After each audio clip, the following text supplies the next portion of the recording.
What's up, my people?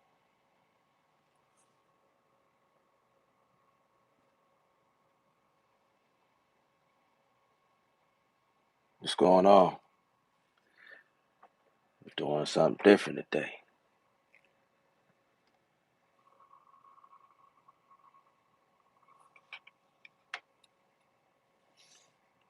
Ask me anything. What up, what up, what up, what up?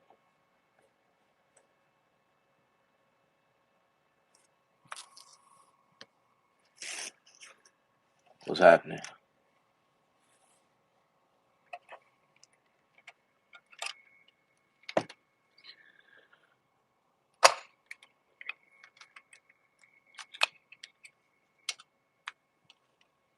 Whatever you want to ask, feel free. Ask me anything you like.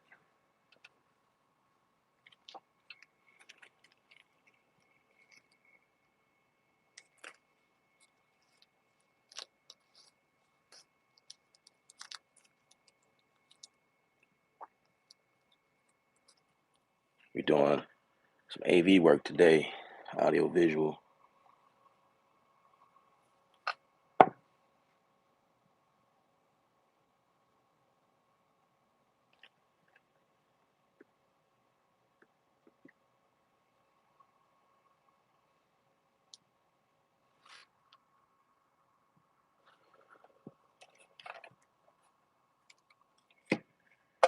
Yeah, I guess it take a second for some of my people to hop on.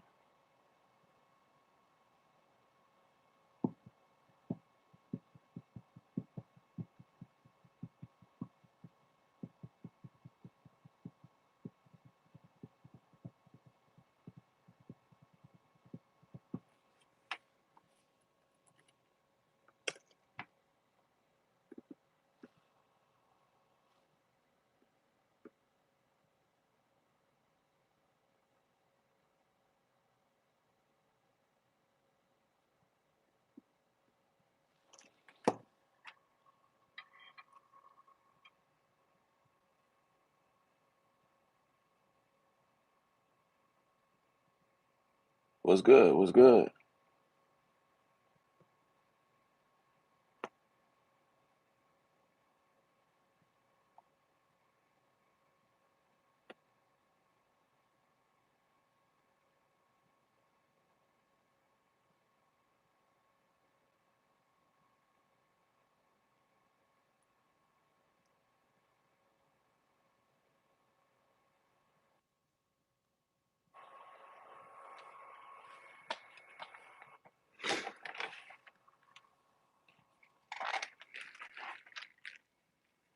This is SDI.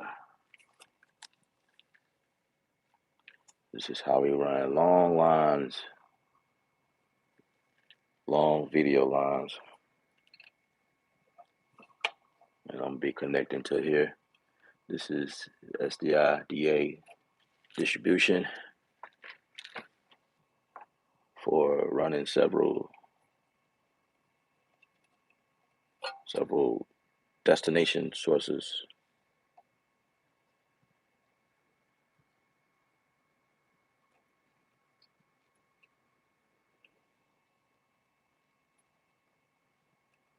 Get that on tight.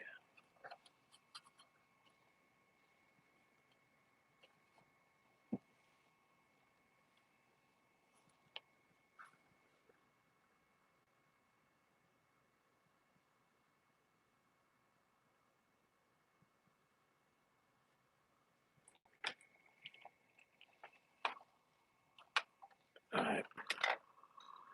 I will replace. I'll take you out with me. What's good, people? What's good? What's good?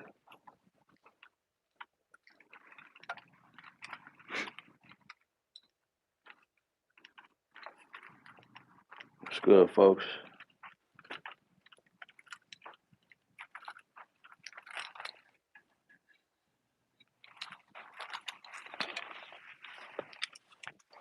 Ask me anything you like. Ask me anything you like. This is what I do when I'm not streaming in the studio.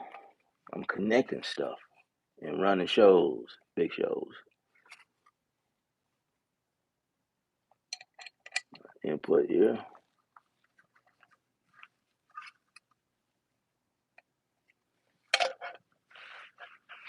I wonder if I'm getting any. What's up, Jay?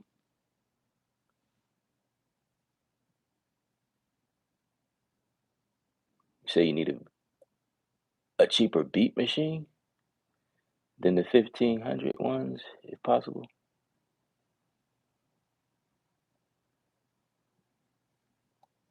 What are you trying to do? Two nickels, what's up, bro?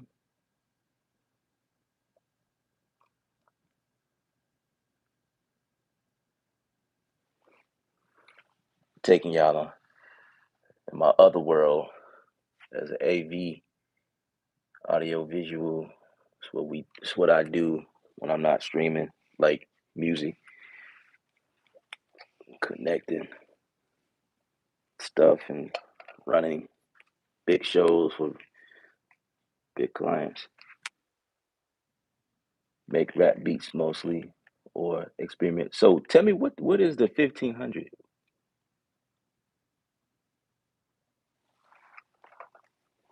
Yeah, let me know what that is.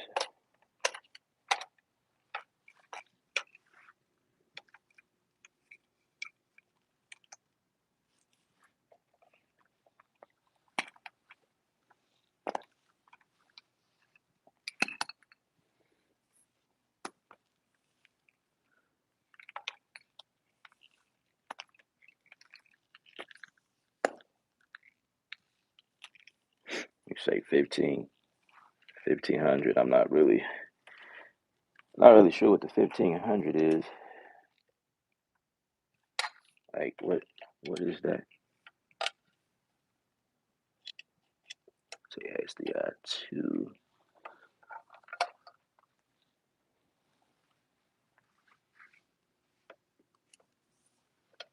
Oh, the amount. Okay, I get you. I get you. I'm like, what model is that?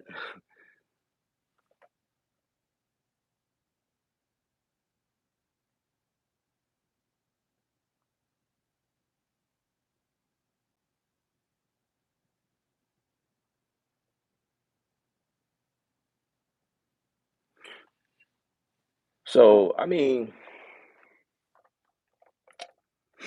for $1,500, you could probably get an NPC.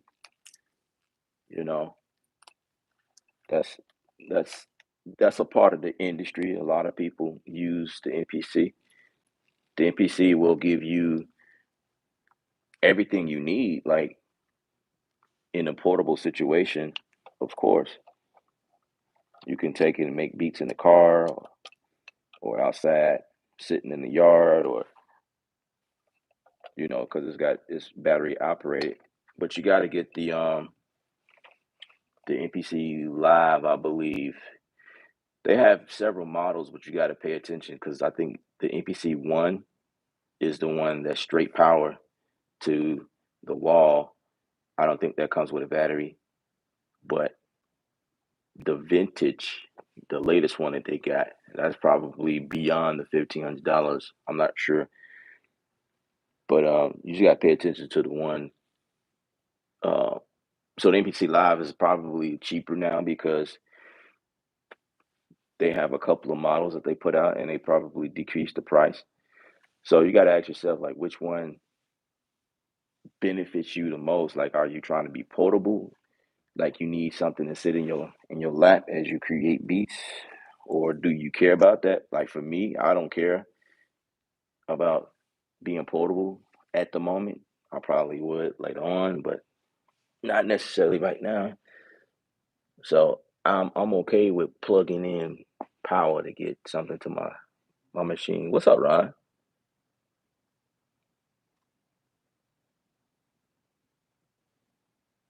You don't care. Okay, well, um, let me ask you this: Are you Do you have any software that you're using now at the moment? Is this like your first time getting into it? Because only reason why I say that is because if you get the NPC, you definitely have to follow people who uses the NPC. Because I don't use the NPC. I use machine. That's my thing. Bars. Did y'all hear that? I use machine. That's my thing. I'm gonna put that on t-shirt or something. You said not yet, but I subscribed when I seen your lessons. Okay, that's what's up. So the machine, first of all, if you search for it, it's not spelled machine like the normal. It's spelled with an S. What there's an S included, so it's Mashine. And I'm making that clarification because if you start searching for that, you're gonna see a bunch of machines. But this one is the Native Instruments machine. This one is a MIDI controller. The MP, so they have two models right now currently. It's the MK3. That's just a controller, a MIDI controller to the computer. It can take power, so you can't plug it up to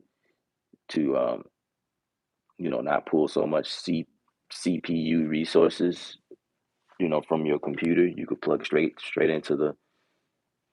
into an outlet, and you can record into it like line level, mic level. You can plug in monitor speakers straight to it, whatever. But you have to plug in power. You know, it's not like an NPC. An NPC is more of what you see people use, but I use the Native Instruments machine. They also have one. It's the Machine Plus. That is another one. Why am I not getting power?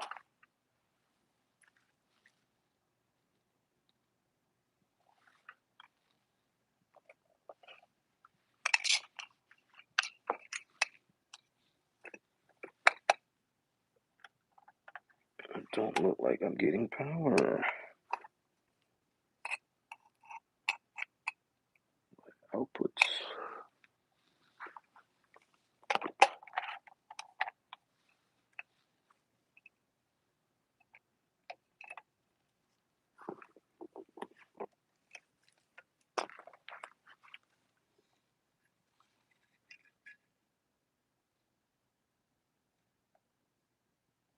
What software am I searching for? You're not really searching for any software right now. All that comes with if you buy the machine, then it comes with all of that in like the account. So if you go with the machine, first of all, you'll get support from me because I use the machine. I have courses on machine. I do live streams using the machine. So that is the first thing. Um, but when you purchase the machine, uh, as a matter of fact, as a matter of a fact, I'll give you a link, and that's just so um, you have options. You can check this out,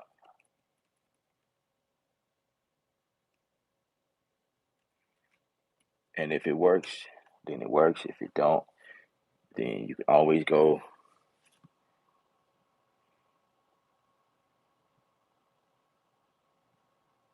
Sorry about that.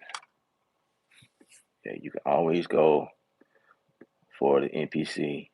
But like I say, the NPC is the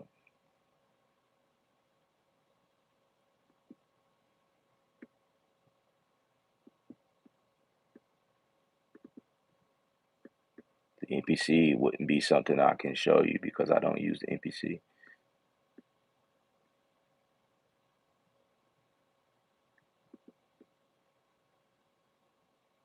So I'm gonna drop a link in the comment section real quick just so you could check it out.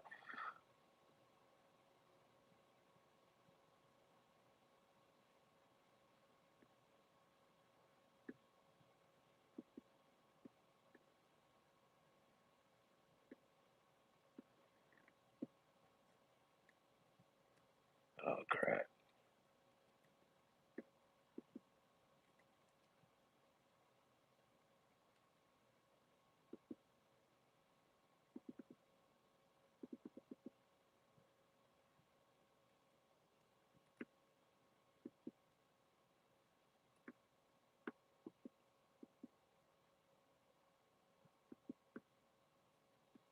Drop it in. Drop it in for you real quick.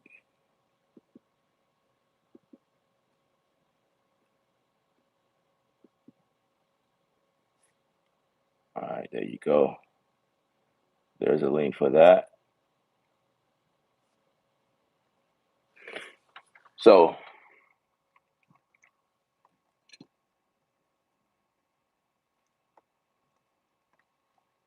I'll just tell you this, and I'm gonna just keep it 100.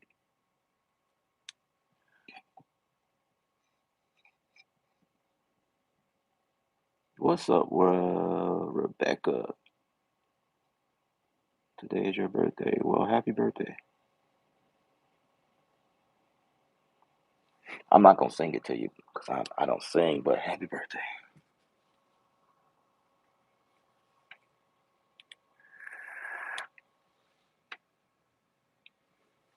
So real quick, um, it's a laptop machine and some headphones, portable, enough for me. Yeah, and you could do all that with the machine. It's just all preference. Like the machine has a headphone jack, I think, on there. You just need to plug into the wall. And then there's a software you download, of course, when you purchase the machine. Like everything that comes with it, when you sign up the account and everything, it all of that comes available to you in the account, and then you download from there. There's no way you just download the software. You know what I mean? You got to download it within your account because it's registered to the user. You know what I'm saying? That's how that works. But I like the machine because of the ecosystem and how things works. A lot of their products I use outside the machine, inside my DAW. So, it just gives me a little bit more flexibility. And I think you can do the same thing with the MPC. I have nothing bad to say about the MPC. I'm not in that type of environment, you know. Everything I look at all these things as tools, they're just tools to help you do what you do. Because I can promise you this, when you make music and you release it to the public, there is no one that can detect where that music was made.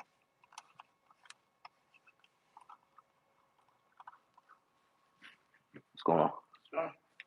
Are you coming to launch today? No, I decided not to.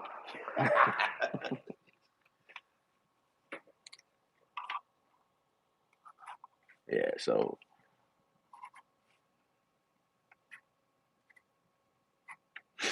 yeah, all of these things are just tools, man.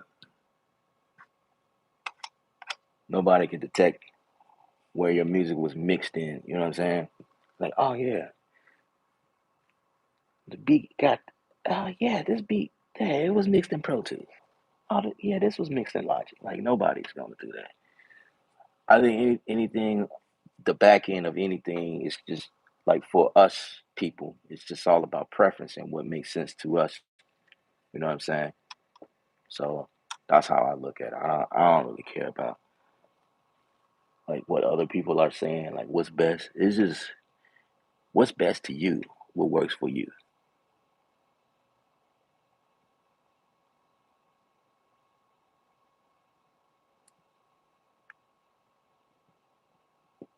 You say you won't be able to purchase used due to the account? Well, you should be able to. If you purchase, now I've never done it, so I can't really walk you through that, but I know several people have came on the stream and said like they express how like the process of how they was able to get access. 'Cause, there is an option. You could do that. You can purchase a used machine, and but you have to contact Native Instruments to have it transferred to you as the owner of that equipment. Yeah, people do it all the time.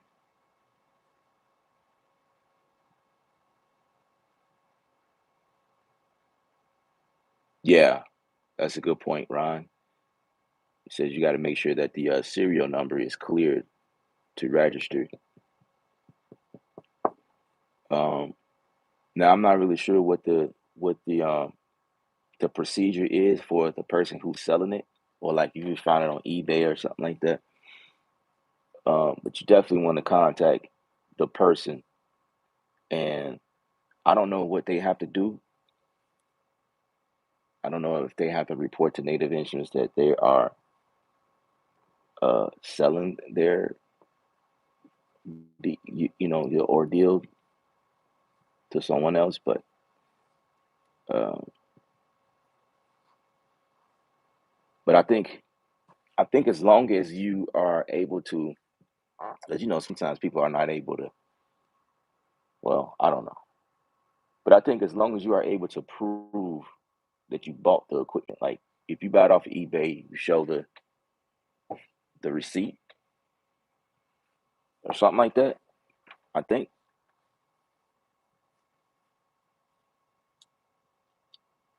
you know, and I think it might be the same situation with NPC. Like,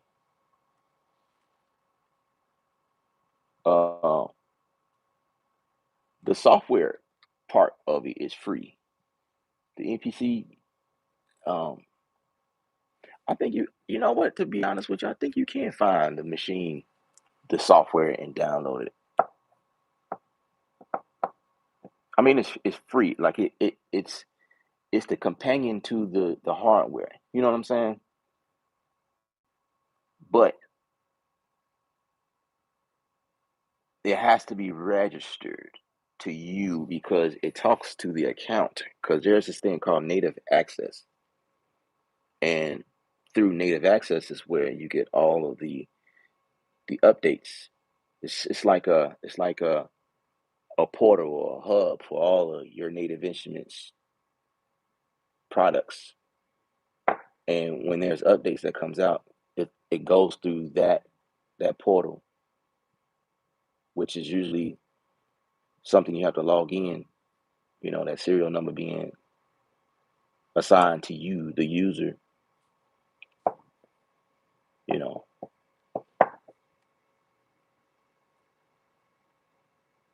the seller should send you a confirmation of Native Instruments that serial number is cleared. If you just have to purchase the software for, oh, you have to purchase the machine software for 29 or 49. Really?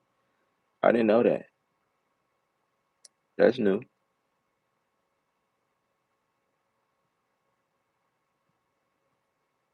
Since your videos is with Machine MK3, I'm gonna search for you on. Yeah, just go to that link I sent. It's an affiliate link, by the way, um, which is useful for some of the things that you will purchase just being a part of the Machine family. You know what I mean? Like packs and expansion packs and kit and stuff like that. They're always doing new things, so just use that link, search around, and see what's good. Um, you know, anytime you buy the news product, used product. What did I just say? I think I was trying to say new use, and I create a new word, news. And don't even worry about that. Don't worry about what I just said. It just came out like that. But anyway, what I was trying to say was the price of used products are always cheaper, but you got to go through extra stuff when you're buying new stuff. I mean, used stuff, because there was a user before you, and you know, two nickels say, what's my mastering chain? My mastering chain, it depends. It depends on what I'm working on, but I say typically, if I can give you a template, like a blueprint of what my mastering chain looks like, is usually some kind of EQ. It could be stock, because all I'm doing is making like minute adjustments on my mastering chain. I'm not like EQing the whole project. Like all that is done in the mix. So I'll have an EQ on there, and then there will be a some kind of compressor. You can use any compressor. You can use the stock compressor, but in my case, I like using like a glue compressor, something of that sort, right? Like it could be a template in the stock that might say glue compressor, but I find that the stock, mm, it just depends. And it's all about settings. But if I could tell you the type of compressor that I like to use, I like using the FM. Ah, Spot Slate. I can't remember. Let me see if I can search it. Slate Digital. It's actually a couple of them. It's another one by Solid State, is it? It's a Waves deal. Slate Digital compressor.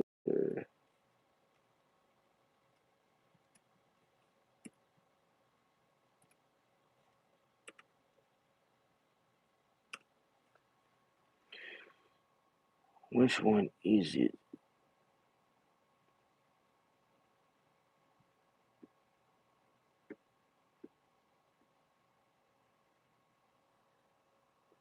It's a it's a bus compressor actually. It's the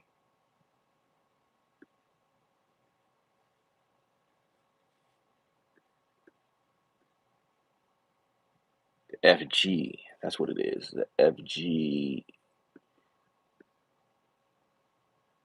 I think it's the FG Red that I use, if I'm not mistaken.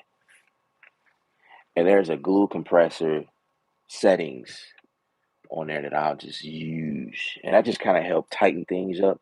If you're on Ableton Live, there's a glue compressor on Ableton Live that I will use from when I'm in Ableton. That's a stock joint. And then after that, I will use some type of mastering plug. And to be honest, you don't really need any of that stuff I just mentioned, because some of these mastering plugs do the same thing. So that might be all that you need. But I have like reasons why I use one or the other. Like if I'm doing like EQ, it's just really subtle movements. I may, curve at the high end or bump, you know, 500 hertz or something like that. It just depends on what's going on. But for like my beats, I always slap on the IK Media 1. That is always on my last one, because it's a limiter that just clips and seal, the ceiling, everything. I'll have that on there, and it's got like some cool settings on there, because you can turn on and give a little coloring to the mix. You can add a little analog sound. You can wind it through that one plug, stereo. Um, you can add some air in there. You know what I mean? And that's for like simple beats, just to get something like out there and release. But if I'm serious, like right now, this project I'm working on currently, I'm always using the ozone in the story. The ozone is always the last because of everything that that thing has that it can do. The ozone is always last. So it's like either or between those two in terms of the last one on the chain.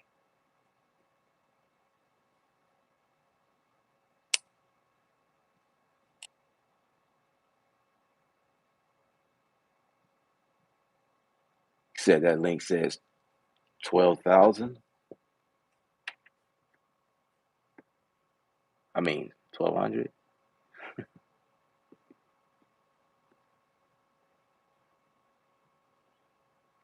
Let me see. Yeah,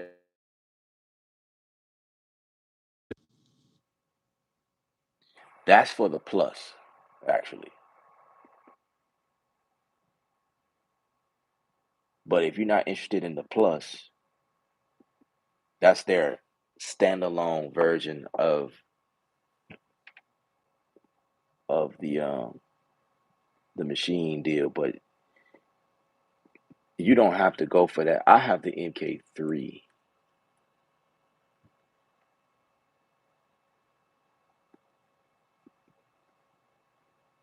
You can definitely you go to the search on that page and just type in machine, and then um,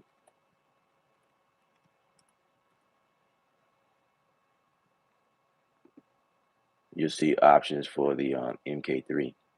The MK3 is just a controller, and that one's at 600. So the caveat to that is if you buy it brand new, well, guess what? You don't have to go through trying to clear it with anybody else. It's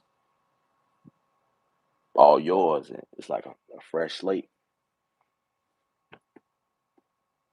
That's if you go that route. You know what I'm saying? I'm just giving you options, and I'm gonna be 100 with you. You know what I mean? You go through that link that helps me out on the channel, but you don't have to. You know, you don't have to. Um, in terms of complexity, it just depends on who you are and your workflow and what you're trying to do. Like some people feel like the MK3 doing work on a machine is more difficult than the NPC. But then you got people that's vice versa. Some people think that the machine, I mean, the Kai NPC is more complicated than the machine. So it's like it depends on who you are. 'Cause like I was saying, if you go with the NPC route, which is what most people would tell you, yeah, you need the NPC. NPC is like really big in the hip hop industry, but it's like you could do the same thing on the machine. You have support here if you go with the machine, and if you do the NPC, you know, you can still watch my videos, but you couldn't really ask me any questions because I don't have the NPC. Yeah, that's the thing about that.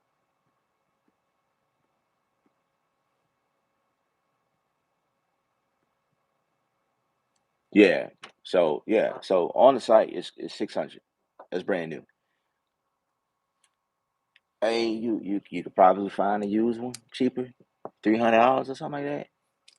That's totally up to you. Me, and I'm not just saying it because I get a cut, small cut by the way. But I'm the type of person I want my shit brand new. Like I don't want to. I don't like picking up somebody else. But I get it. A budget is a real thing. Budget is real. If you don't have a budget for it, then you got to go with the used product. But I just like buying brand new stuff. Like I'll save my money. I'll pay the extra 100, couple hundred, or whatever. Get something brand new. That way, it's fresh out the box. I am like warranty, you know what I'm saying? Something goes wrong, I can send it back, get it fixed. I can have them send me a new one, you know what I mean? Because it's covered under warranty. You buy a used one, something is wrong with it. You ask out of luck. Like, who do you send it back to? I mean, you can go and get it fixed. But that's gonna probably cost you some money to get it fixed, because it's probably not under warranty. Unless somebody who's selling it to you says that, yeah, it's like, I just bought it, still under warranty, then, you might look up there. But G Ball, what up? G Ball said MK3 is a nice tool. Absolutely. Hey, I appreciate the thumbs up on the videos, guys. Give me thumbs up, gal. Give me thumbs up. Show me some love, man. Gosh, what's up with everybody though? What's good? Ask me anything. Right now, I'm just helping the homie out. He's looking to join the machine family, guys.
Ron says I have both, and I use MK3 more due to the wealth of expansions available on MK3. Akai has nice expansions, but not quite as expansive as native instruments.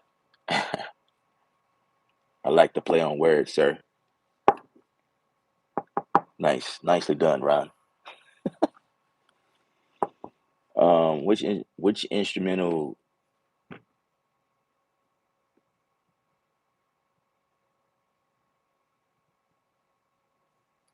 instrumental of your what you call your best?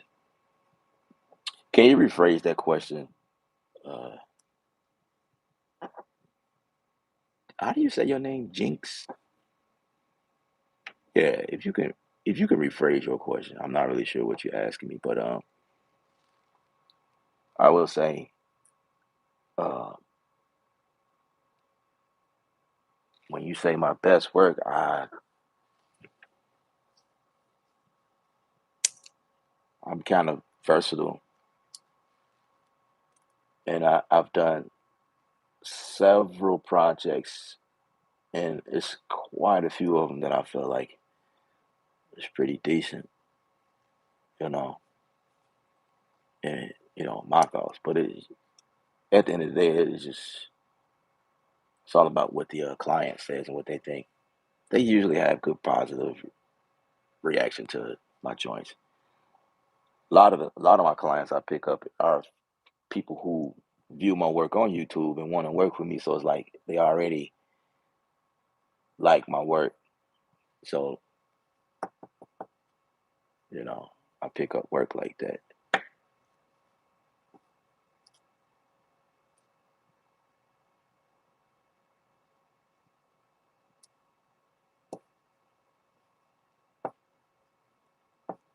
Which instrumental of yours would you say is your favorite? Yeah, I don't know.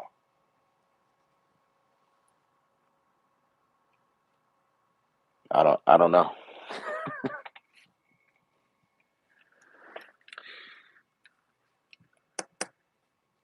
I have an EP that I released on Spotify, Apple Music, starting the last of last year, like December or something like that.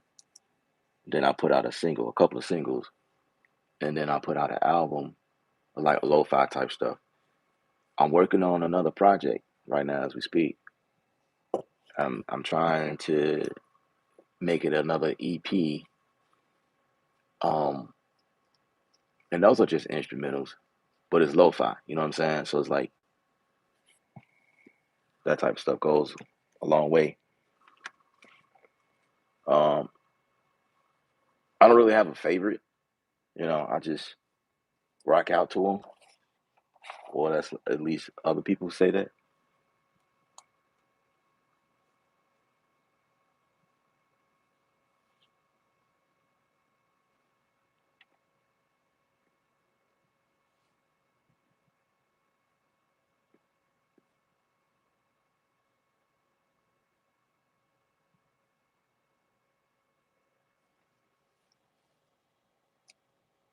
Say when Sensei can't find drums that he hit first, it fires up MK3. Yeah.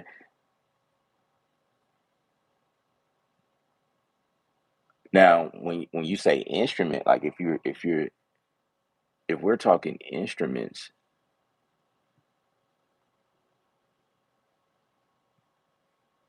then I still couldn't answer your question because I don't have a favorite. I'm a drummer, right? I can naturally play.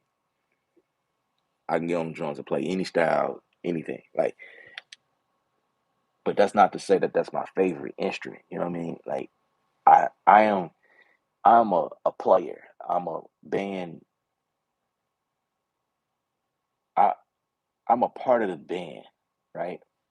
I just always feel like the drums is decent, but it's nothing like when everything else is gelling well together. Like if the pianist is playing nicely with the groove, you got somebody on colors, somebody playing synth, you got a horn section, you got somebody on bass, you know what I'm saying? Somebody on organ. When those instruments are, or guitars, you know what I mean? I'm used to playing with a band like that, like full band. When they play together and they gelling nicely, it's like me as a drummer, I'm in there.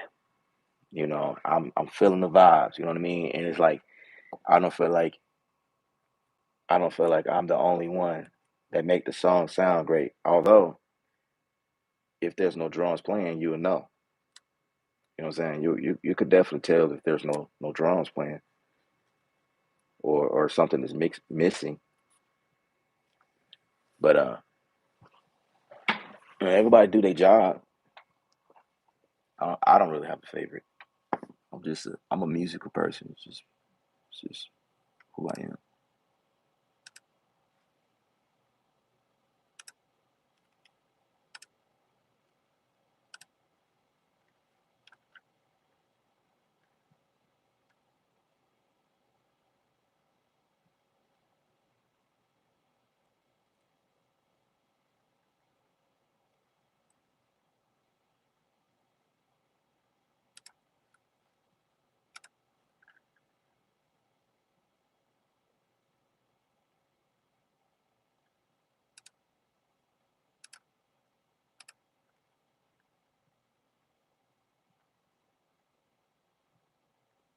If I got any new people, thanks for the hearts. Appreciate the hearts, the hundreds. Appreciate it. I appreciate that. MG 803 is in the building. What up? Just so y'all know, I changed the mode on the chat. So if you're not subscribed, you can't chat. So subscribe so you can chat. I do that because I get like random bots, and that was gonna happen pretty soon if I didn't do that. That just to kind of keep them away. Steals, what's up, man? How you feel?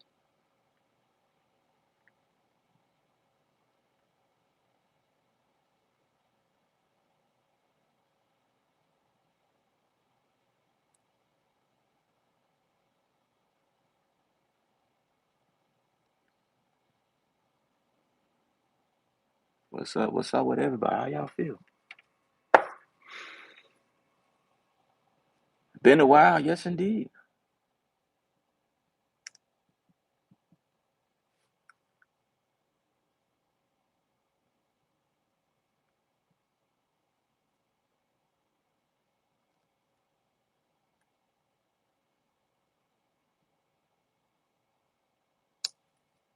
Yeah, since the beginning.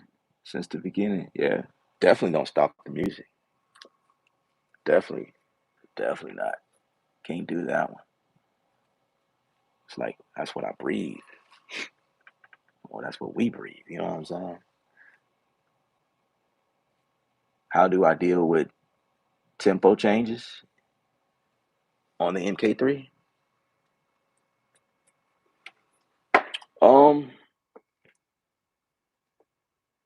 it depends on what you really mean by that. Tempo changes or changing the tempo. It's two different things. When I'm trying to find a tempo, there's a tap tempo button on there, and I could just find a tempo easily, or I can manually dial it in, right? But when you say tempo change, are you talking about tempo changes in the song? Like it might be 98 BPM, like the first 16 bars, and it changes up all of a sudden at bar 17 or something like that. If that's what you're talking about, I don't I don't know how to do that in the machine if it's a way to do that.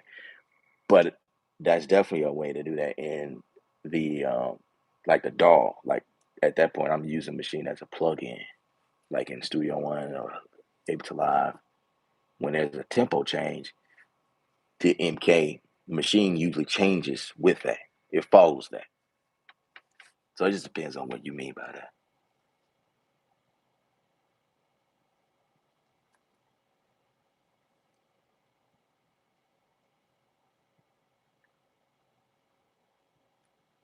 Okay, yeah, tempo change is programmed in the middle of the song. Yeah, anything like that, I'm doing I I'm going through my DAW for stuff like that. Those are intricate moves. Like I'm not in the machine alone. If I don't know if that's what you mean, but if I'm in Studio One, for instance, tempo changes is programmed in the song.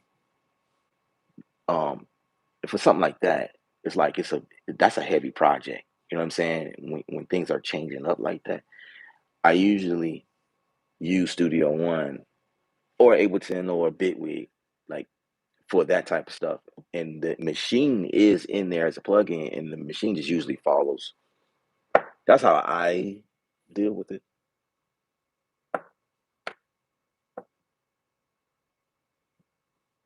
So as far as branding, what's your favorite marketing tool as far as advertising your services? Um,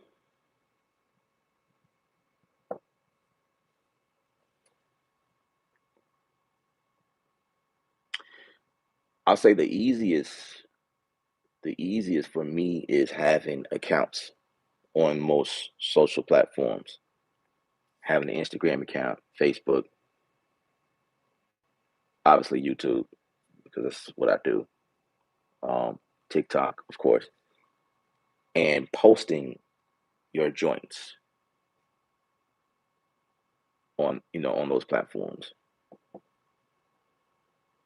That's probably easiest in terms of like marketing yourself. But having a website helps because you can put everything that you need or you want people to know about you and what you offer on a website. It could be the hub for everything. So I'll say going having a website that caters around what you do, that is important for me, at least, you know, as a brand. So that's what uh, it's a lot of things that I do, but that's probably the simplest way I can put that. Um, finding you know, images that represent you as a brand. It's kind of what I've been doing lately, switching things up,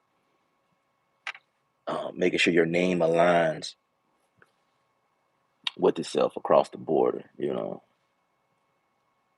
When you got a brand, you want to make you want to create things that's easy for people, or creating something, or setting up all of your accounts to make it easy for people to find you. So right now, we just recently switched everything over to B culture, right? Because it's all about the culture. And when I went and switched up everything, I wanted to make sure that my Instagram reflects B culture, my Twitter account B culture. Well, I don't have a TikTok for B culture yet. It's just Kevin Elib, and I think I'll just keep it that way for a while. YouTube B culture, you know what I'm saying? Stuff like that.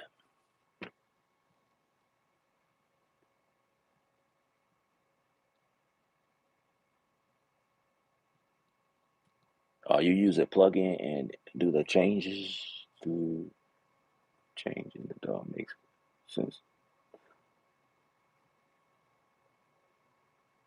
Yeah, Gball. I have. I usually use a machine as a plugin inside of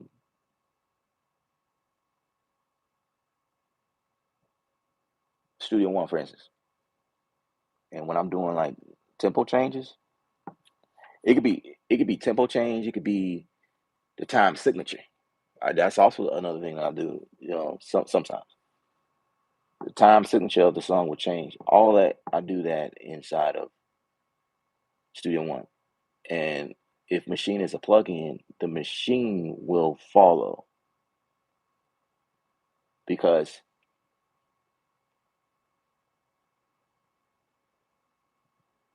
um, when you use it as a plugin, the machine is in receive mode. If that makes sense. I was trying to think of the word that they switched to, because it used to be, for so long, it used to be slave and master, right? I was gonna say slave mode, but I don't want to use that term. So now they changed it to send and receive. So when it's in receive mode, machine will receive that information coming from the DAW.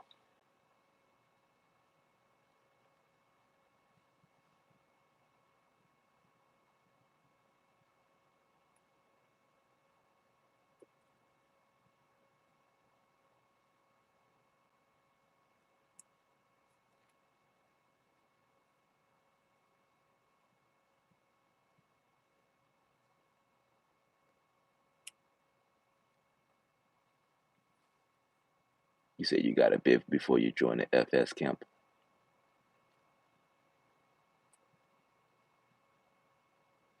Well, you're a part of the camp now, bro. You're a part of the camp now. You in there.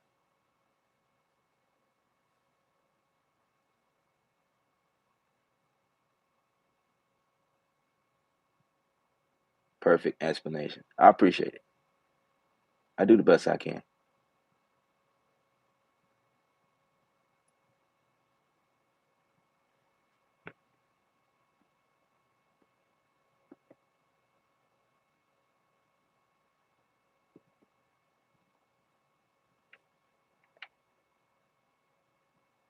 Did I see your question about the arcade? Let me scroll up. I can't find the settings on arcade for the pitch bend. Is there a way to change the pitch bend range? I want to change it from 2 to like 12. Oh,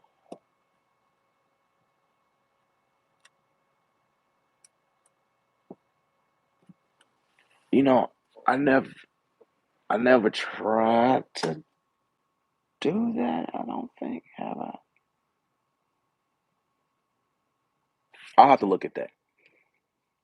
But and I'm thinking you're talking about when you're using the what is it, the sound setting, when you're using it as an instrument. I would imagine it. You know what? I think there is a way. I would imagine it in the preference area, the settings. I need my laptop. I'm not in front of my gear, so I can't tell you now. But that is something that I want to say that will be like somewhere in the settings. Because I know with samples, like if you're using it like what arcade is really known for, before they implemented that sound part where you can use it as an instrument like that. Usually the lower octaves are your pitch, but it's not a pitch bend. So, but that wouldn't make sense anyway. For yeah, I'll have to look at that. I'll have to look at that. I don't think I've. I don't think I've. Yeah, I don't remember even seeing that.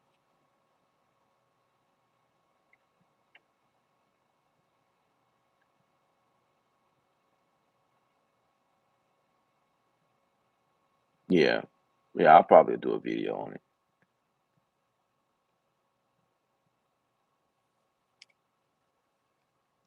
He says it's gonna be official. Put some stank on it with that degree. Hey man, you already a part. Just keep going. Don't stop. You said Force has started to open my eyes to many different possibilities as far as where you can go in the industry. Absolutely, absolutely. That's it, man. I think you got the scope of how things are set up with Full Sail, and I think that's the whole idea. And I've been preaching that for years, man. The whole concept with Full Sail and what they try to teach is it's the full spectrum. It's not one dimensional. It's the whole universe, man. Like people just they got the wrong idea. All they trying to do is get a computer and learn how to make trap beats. Like really, it's the whole scope, bro. It's like they teach you how to be a producer and not a beat maker. You know what I mean? You got to be able to tap in and understand the lingo and like what's going on, and like when you can maximize your skill set. You know, especially right now. If you're thinking that making beats all day is going to get you somewhere, not necessarily. You got to understand the business, and then you got to understand like where to maneuver and how to maneuver. They set you up. Like you got to know how to put a presentation together. They gotta. I forget what that course was, but they had us making a speech on camera, and that was a part of our assignment, trying to pitch something to somebody.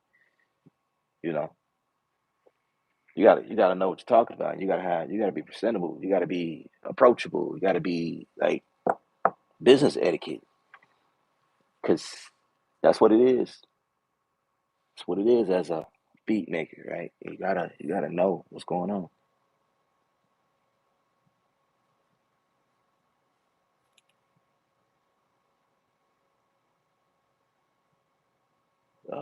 Said what is your file storage system as far as hardware and or cloud session files,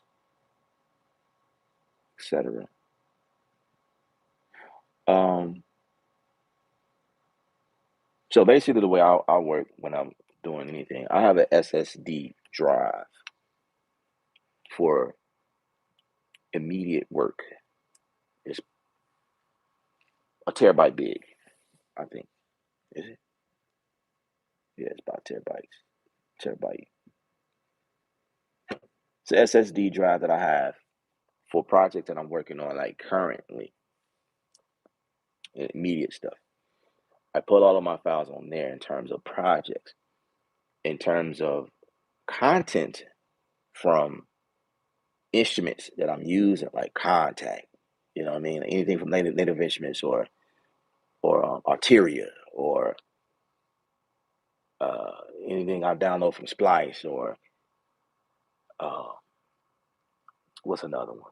Output stuff, UJam, uh, Loop Masters, like any like content, in content that's coming in from the DAW itself, like Studio One or Ableton or Bitwig or things like that.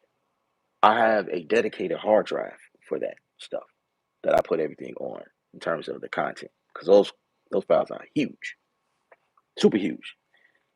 That drive is 6T, 6 terabytes. It holds all the content, and the computer, you know, has all the necessary things like the software, running the plugins and whatnot. But the content that comes with that stuff is on an external hard drive that stays at my desk. The SSD is portable. I just, you know, take it with me or whatever, and that's how I'm set up. And when I'm complete with a project, I archive those files to another drive, which is my archive drive, and those files just stay there. If I need to recall those a year later, 2 years, somebody, I've gotten a call about something I did 5 years ago. Like, bro, anything I did 5 years ago, plugins and updated and all types of stuff happened. The program I use updated already, so it's not going to sound the same. Which is why I got in the habit of like bouncing in place things as well. That's another method. Future proofing yourself. But that's how I work. And then I have a backup. Well, I'm actually working on purchasing a I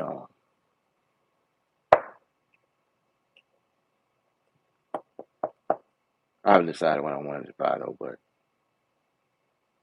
I'll have like a tower set up in the background that's just gonna update everything. And then I'm looking to replace my cloud service. Like I had a cloud service that was updating, that was keeping back up some stuff on there, but kind of going through some changes right now. You know, have backups of everything, and the backups of backups, and the backups of the backups of the backups. You feel what I'm saying? That's how it goes. Want to be prepared for anything to happen.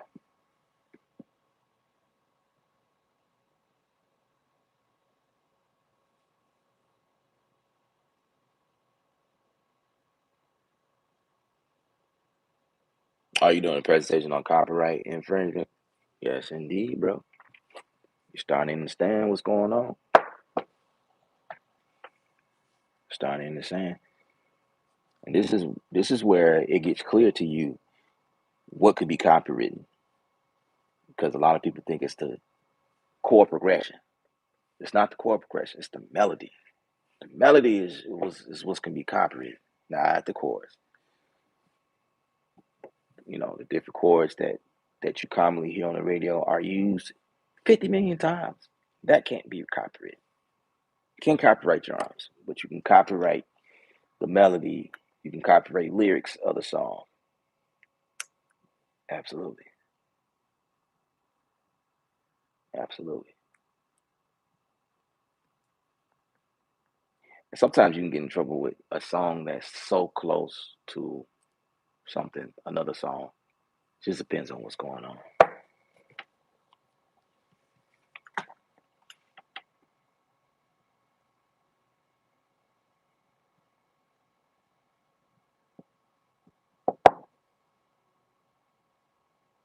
Full Sail is the best in my book. They fully understand their staff is super active in the industry, so you're getting first hand skills, knowledge, wisdom.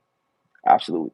So the cool thing about Full Sail is that it's the industry that teaches those classes. It's people like me and you. You know what I'm saying? Like if they call me up and say, "Hey, Ella, was wondering if you were able to teach," I would say yes. Of course, if the money is right, but I mean, it's like, I am not just on YouTube, showing y'all stuff. The stuff that I show y'all is the things that I do or have learned from experiences that I've encountered over the years, and I share that stuff with you guys. Stuff that I know that works, things I know that don't work. I try to share that with you guys.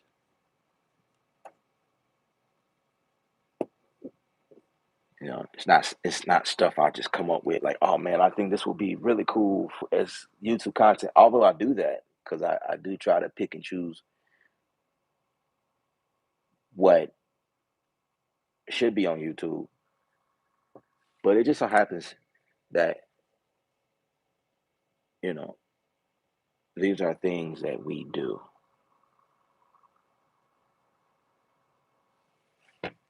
in the real world, which is why I like a lot of my reviews when I get products, from companies. I'm not just playing sounds. Oh, there's a new synthesizer that this company came out with. Check out the sound. No, we actually making a beat with it. You know what I'm saying? We take it through this real world paces. Like, can we make a beat? Can I feel it? Can I dig this? Does this work? You know,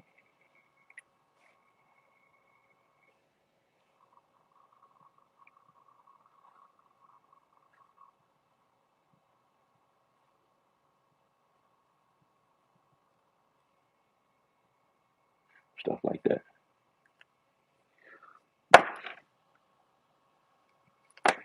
You know what I'm saying?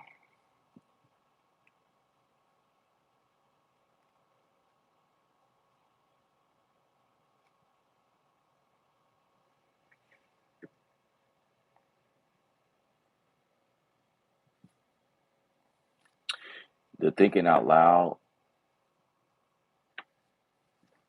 ruling was interesting.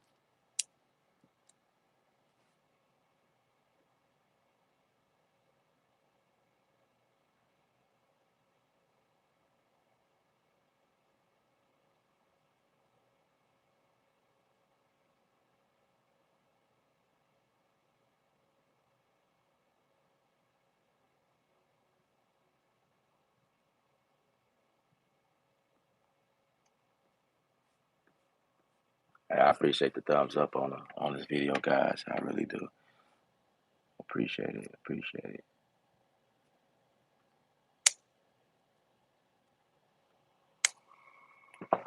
Got 15 people watching. What's up? Ask me anything. What y'all want to know? I'm also at my place of employment, so I'm working at the same time. Plugging in XLR. Let me show y'all my rig right quick. Show y'all my setup. This is what we're working with right now.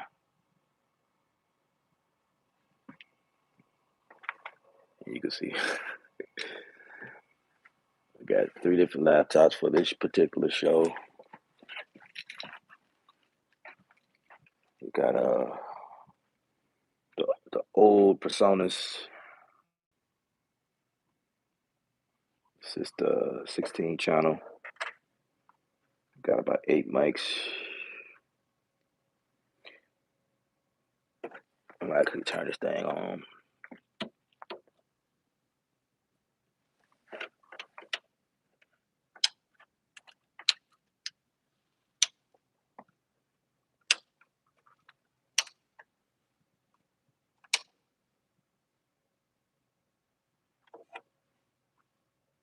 Sweet. Not getting hit at all, which is what I'm looking for. Cool, cool, cool, cool.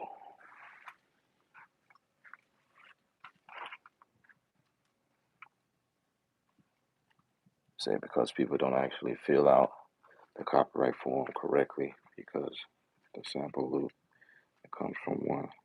Yep. As a drummer, describe your drum mic setup. So I usually play on a 5 or 6 kit. Um, yeah, 5 or 6 drum kit. Um, Probably like 5 cymbals, hi hat, ride. It depends on because I'll be getting creative sometimes. So I will put a 57, a sure 57 on the hats. Actually, I like the 57s on the toms as well. And then I got a couple of pin mics, AKG. I think those are 150s, if I'm not mistaken. It's my overheads, left and right. So one hovering the crash on the left side, and then over the hi hat. I mean the ride. 57 on snare. A beta. I forgot what I put on the kick.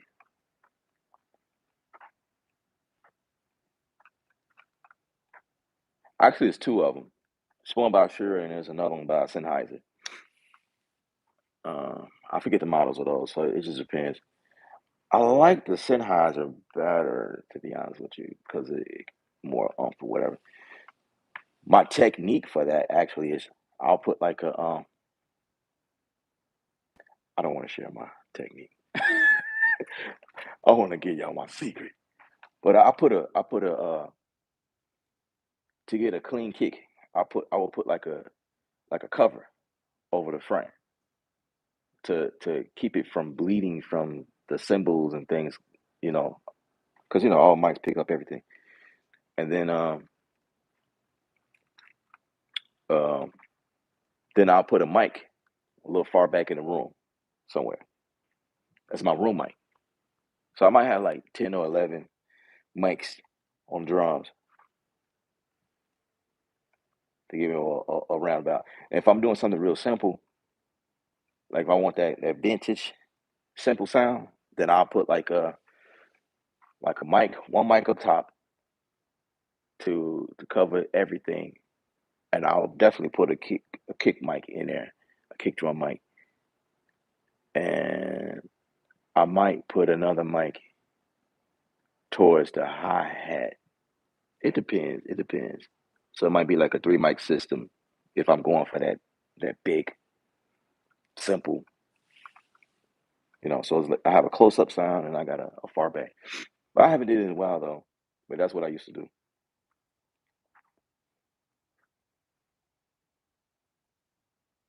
Said watching your mic up the kid would be cool. You know that is what I make sure you subscribe. Those are some things that I am trying to get back into because I used to do that on this channel like years ago. Yeah, so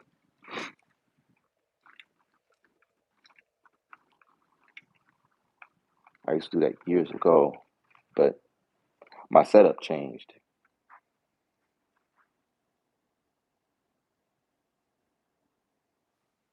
Yeah, my setup has changed, and so once I return to that setup where I can bring out the drums, and because that's what I would love to do. Like I want to play live drums on my stuff because that's what I used to do. I used to do that, but my setup is like in a smaller environment, so I can't do drums like I used to. I have a Pearl export kit, basic kit, but I put some uh coated heads on them. Oh man, them things sound amazing. I love how them things sound in the recordings. I used to have like the clear coat heads, Remo, who made those, or no, Evans. I like Evans better. I might be talking gibberish to some of y'all. Like, what are you talking about?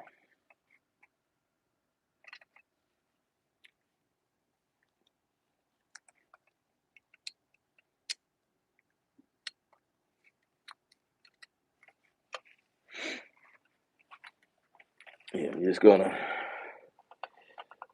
connect this stuff, make this stuff work.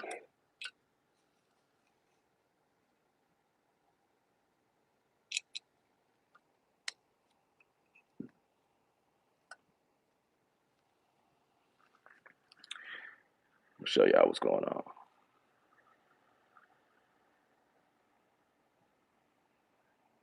Yes, indeed. Indeed, indeed. And then I need to get these monitors on the floor to work. I should work from last time. Nah, I'm gonna grab the remote. I'm gonna be smart. We ain't about to get all scuffed up. I don't feel like that right now. I'm gonna be smart. Grab the remote. Yeah, guys, that's what I do. It's just type of stuff that I do. Get into like these. Uh, and this is actually on the small scale. This is like real small. It's like a simple, but the intricate pieces that goes into it is it's the same across the border. To be honest with you, it's like the same stuff. So this is kind of the setup I have at home. Gonna put Hilton on there. How about that? And actually, I want this one. I want to see myself in the screen. I'm gonna do it like that. Yeah, this is a real simple setup.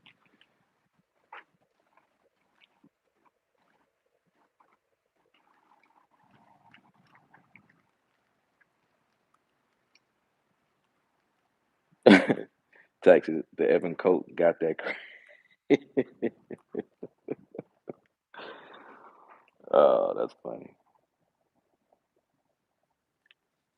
So when I use three mics, I put one on a hi hat in between the snare and then the other above them on the kit. Yeah, yeah, yeah.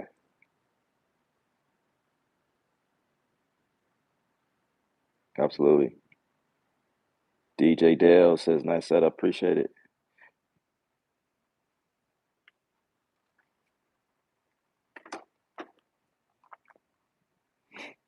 Now, this is supposed to be me. Come on. Come on. You got it. You got it. You got it.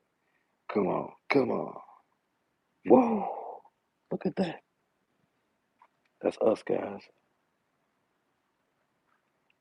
I can see y'all questions coming in. Let's read the questions from there. Yeah, I have Evans on some, and then Remo on drums. I'll change it out depending on what I'm feeling. That's what's up. That's what's up. Ricardo, what's up? Yeah, bro. I'm at work. At work, hanging out with y'all.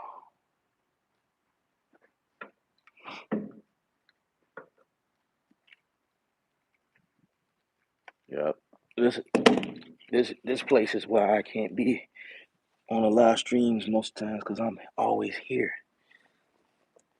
doing stuff like this.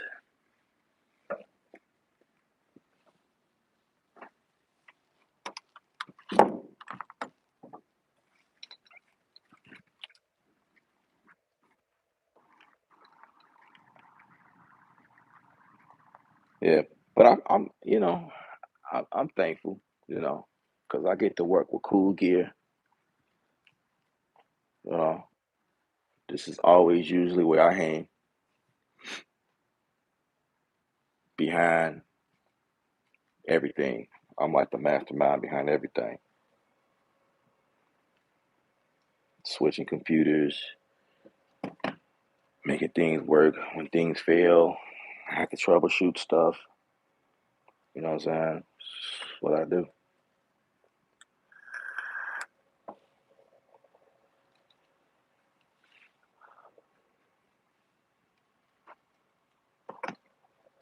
have another technician that will be back here with me. I'll put him on sound. He's my A1 audio guy, and I'm working the magic over here on the video side. You say I'm in demand, bro. I promise you, you was not lying. Folks is always requesting me. Is Elib available for my show? We need him, bro. It's like that, bro. One time I couldn't do somebody's show and they got pissed. They were pissed, bro. They were not happy about that. And I think it was kind of their fault because they didn't book the show ahead of time. So I'll be booked out for stuff like this. I guess that's why my streams be like crazy because I'm always tech. I'm in the tech space. Like that's what I do, man. Like music, tech, art. That's who I am.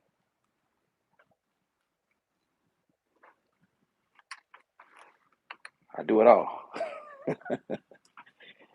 I do everything. I am that guy.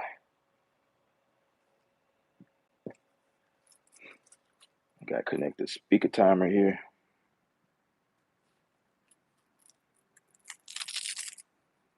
I'm saying, bro, they do need to up my pay grade. Like the stuff I do,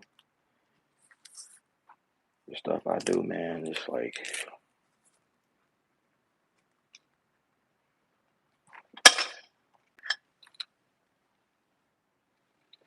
stuff I do is immaculate.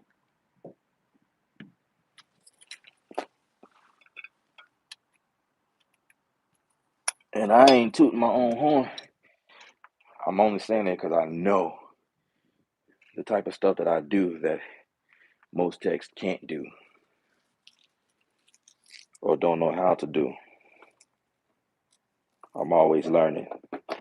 I told y'all I was a student of the game. I told y'all I'm a student of the game. I'm always learning. Speaker timer so they can know how much time they have.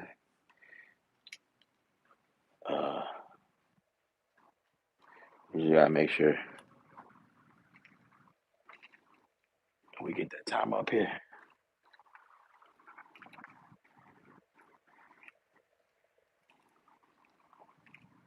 Man, as y'all enjoying yourselves, I took y'all outside of the conference zone. Yep. Here we go. Speaker timer. Sweet. It works. Now y'all get to see what I do. I've been doing this for 8 years.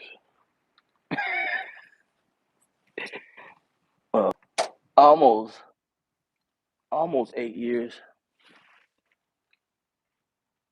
Oh, I need to test that computer, see if that will work. About 7+ years.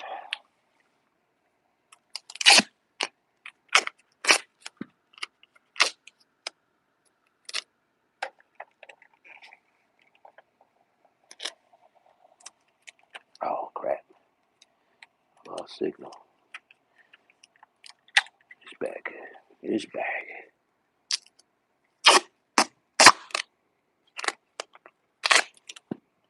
Yeah, I'm an audio tech at TV station. That's what's up.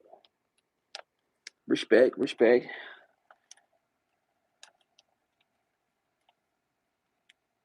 Gotta show my tech some love, you know what I'm saying? Show the tech some love. Get a drummer some love. In this case, get that tech some love. Man, stuff we do, man, to make the show go smooth. Stuff we do, man.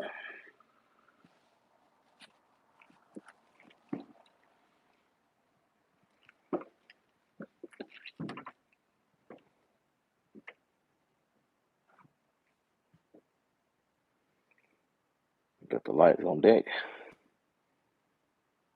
and I'm only doing this because I'm the only one scheduled today, so I'm the only one here. It's usually some people with me. I have a crew of people that I am running, a group of guys. I'm the one of the supervisors here, so you know I'm usually running the. Well, I'm always running the show. I'm always running the show.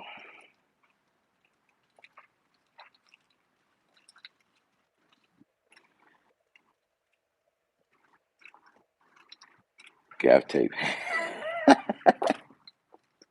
Yes, indeed. Yes, indeed. Yes, indeed.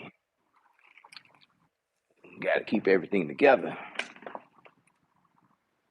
with the good old gaff tape.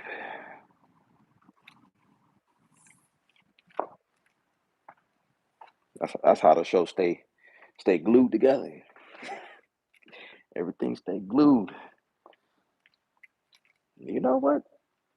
Come to think about it, it's always those little things that keep things together that we never give you know. I don't even think about it. We're gonna respect to those little things. It's gaff tape all around this place. Let's keep the things together. Check this out. Gaff tapes on the wall. Keep people from plugging in. And then some down there, because I can promise you, people will come in and plug things into these walls. Oh, I need to charge my phone. I'm like, nah, bro, you can't do that. It's not gonna happen. Because the minute that you do something, the plug will fall out of the socket, or whatever you plugging in can add additional spike to the circuits and blow it up or whatever the case may be. You don't know what people plugging in these walls, and it can shut down the show and cause a fire. You can electrocute somebody. You know what I'm saying? Stuff like that. So you gotta cover it up because that has happened before. I'll tell y'all this one story. One time I had I was on the show. Somebody unplugged the plug just to plug in their phone. Guess what plug that was?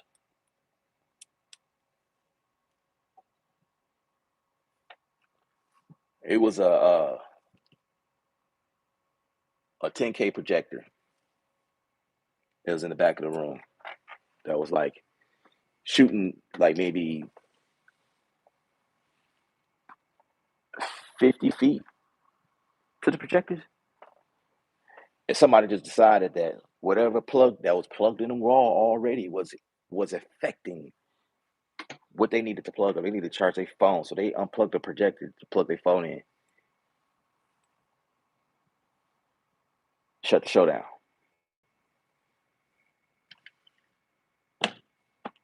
I'm like,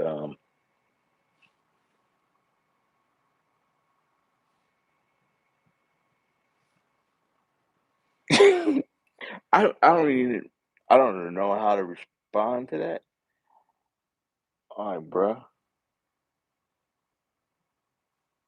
Like seriously, I'm pretty sure that person didn't know that that's what they did. But like any common sense person would know if there's something plugged into the wall, it probably is powering up something important. Probably, in your house, you could do whatever you want, but you just can't come in a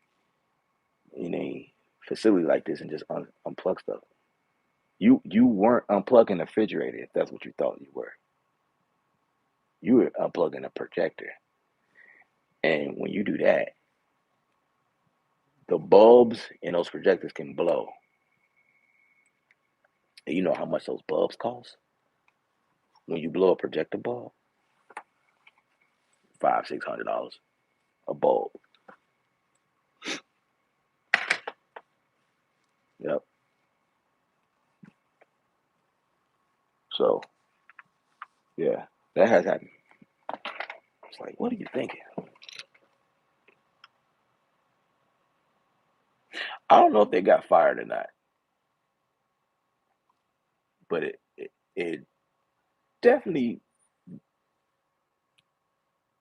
yeah, it was definitely the heat of the moment. Like there was a lot of people that was pissed.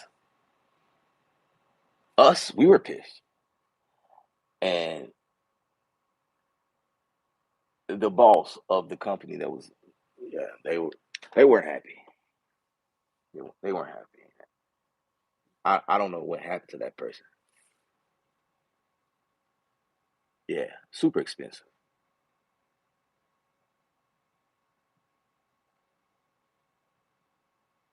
Yeah, man. That's why when you shut down projectors, you have to shut down them properly. You never you don't just pull out. People would do that. Like, are you serious? Like, come on.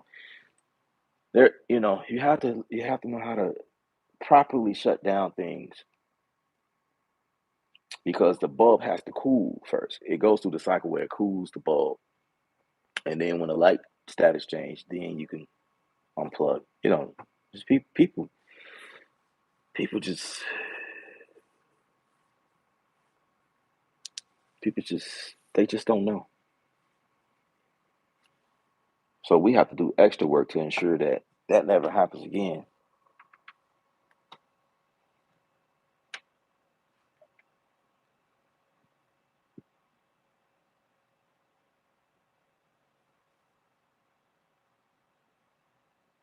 You said don't do it.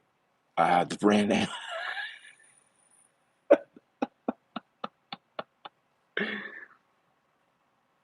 Yeah. I mean, it's a normal. It's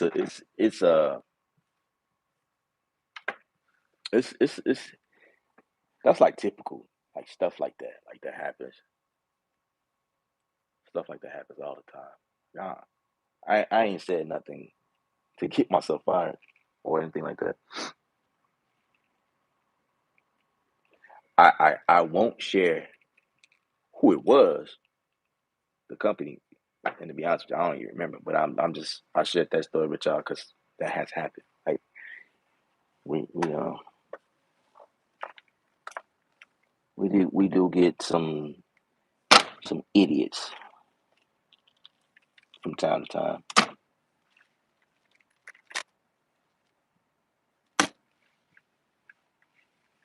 Bro, what are you thinking?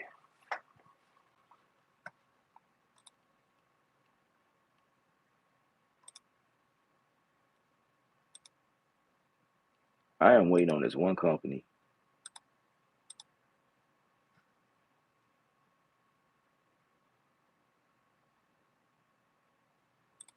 to email me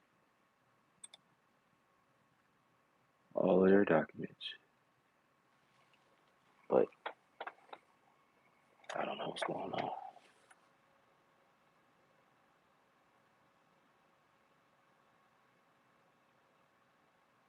So ain't it crazy how one mistake can add so many steps to do? Man, I'm telling you, man, it's nonstop. It it never fails, man. Like people will kick it out. DJ said, yeah, yeah.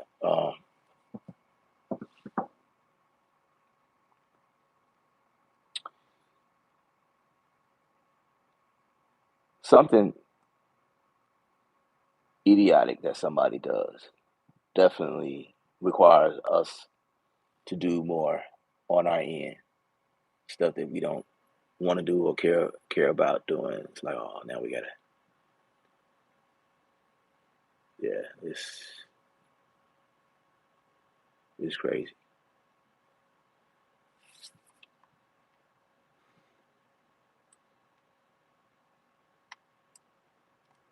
Happens all the time.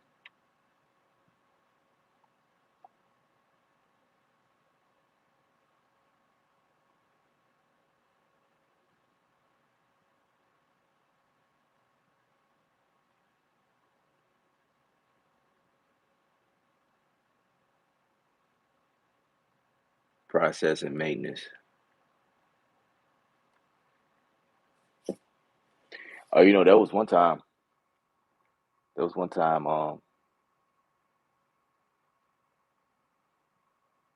It was during a bad storm we had here in Texas,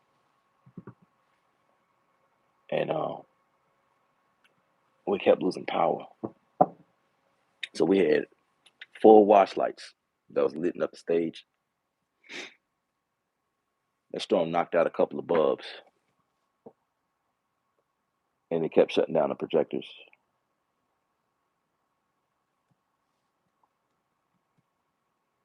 We didn't lose any bulbs on the projectors, but every time something shuts down abruptly like that, you lose bulb hours. You lose a bunch of percentage. Like it immediately depreciate by a huge percent.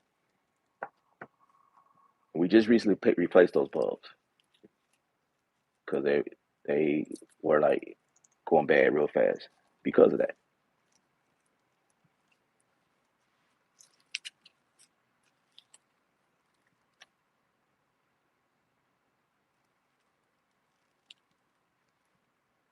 What trips me out is that the person who did it sometimes act like that it wasn't them or they, oh yeah, yeah.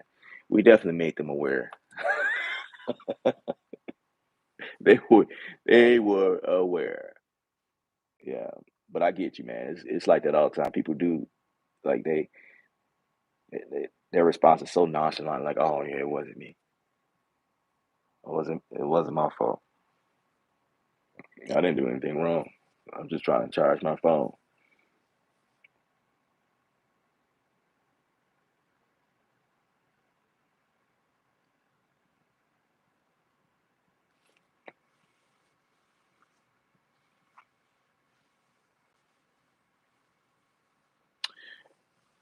Um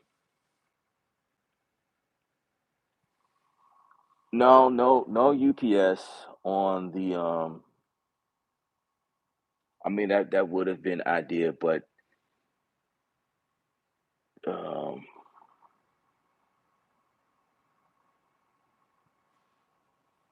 the voltage from those projectors on a UPS, I guess it would have been okay, but that's those are not something that we just have for every projector that we plug into the wall. You know what I'm saying? Because this is a conference center, and we got a couple of ballrooms, exhibit halls, breakout rooms, stuff like that. And if we was to put a UPS on it, on everything like that, that that's usually not something we do. Now, when we install a UPS, it's usually when we doing records. If the client wants to record the show, then that's when we use UPS. Because in the event that we lose power, then we can properly close out the file and save it to avoid corruption, file corruption. I have a UPS at home in my studio for, and it's connected to my computers because I have several hard drives connected, and of course the computers, which is the brains of everything. I don't want things to abruptly shut down when I lose power, and I have several times. With the UPS backup, you have time to shut down everything, and you know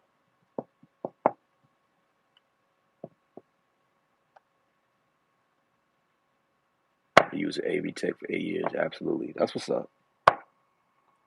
It makes sense. Some of the things you're saying shows you know what you're talking about. Yeah, we usually don't put UPS on any of this stuff unless it's yeah. Because like even with like the wash lights, like there's no way you putting a UPS on Legos. That's There's no way you're gonna do that. So that's just a loss.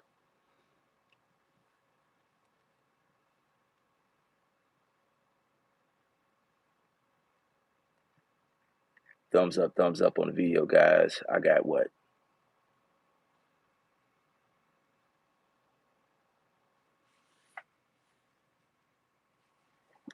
Um, ask me anything, guys. What's up? What y'all got? What y'all got for me? Ask me anything. I'm just chilling, finishing up this set real quick for the week.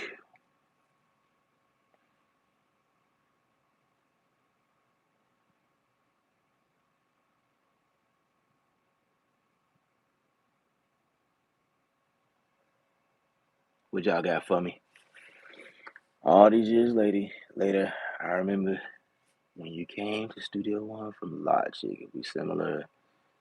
We have the same stepdaddy. Oh, that's funny.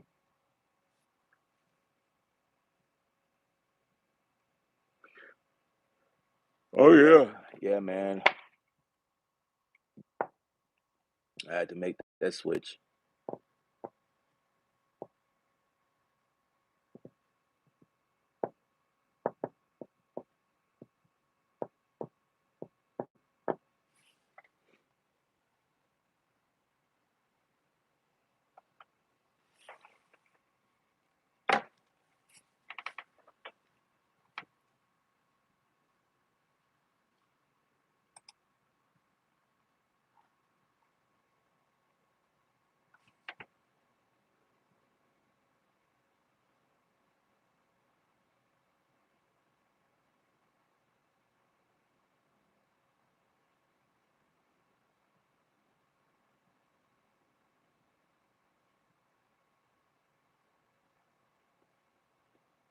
Man, y'all about to quiet in the comment section.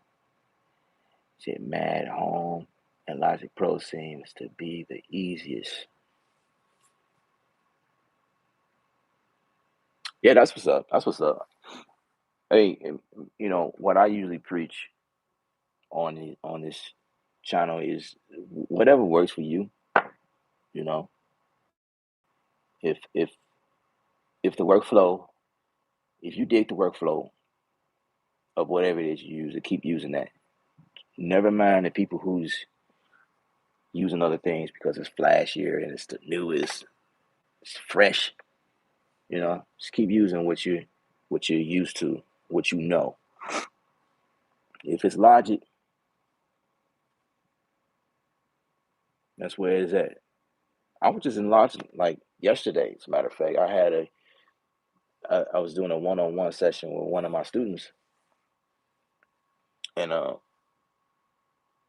they are in Logic, and Logic has put in a lot of nice updates. It's like, whoa, it's cool. It's really cool.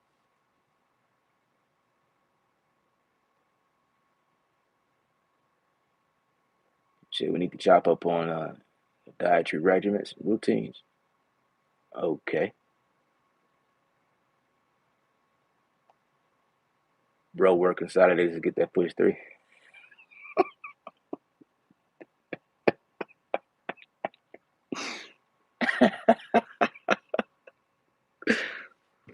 Oh, that's funny. Appreciate that, Ryan. Y'all hit the thumbs up. We don't see Sensei in this element often.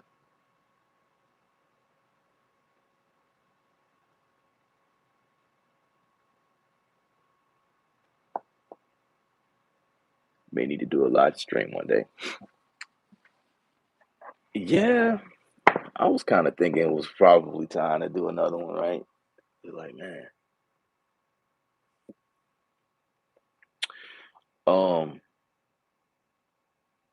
we just talking about anything. We random today, dietary regimens, man. I mean, I just I say I just stay away from dairy.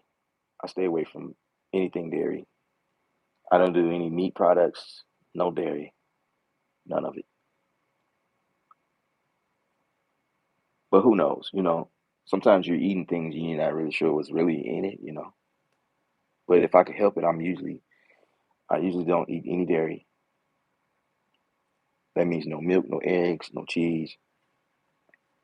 I am a vegan, or that is what I prefer, vegan options. So doing that, I always find alternatives to eat the same as what I used to eat. I eat cheeseburgers, of course, but it's not meat. It's being a bean burger, or you know what I mean? Like it's other. It's a plant based. It tastes just like the burger that I'm used to. I just have other options. Yeah, I eat eggs, of course, but there's a plant based eggs that I eat. You know what I'm saying? I still get the same result, same proteins, same all that. You know, do you eat chicken nuggets? Of course, absolutely. I just don't eat chicken. It's just a plant based version of y'all get my drift. And people say they're vegan. They thinking we eat salads all day. Nah, bro, that ain't what we doing. We ain't eating salads. We just have a different alternative. What do you think about Dolby Atmos? Um, I think that it's it's it's welcomed.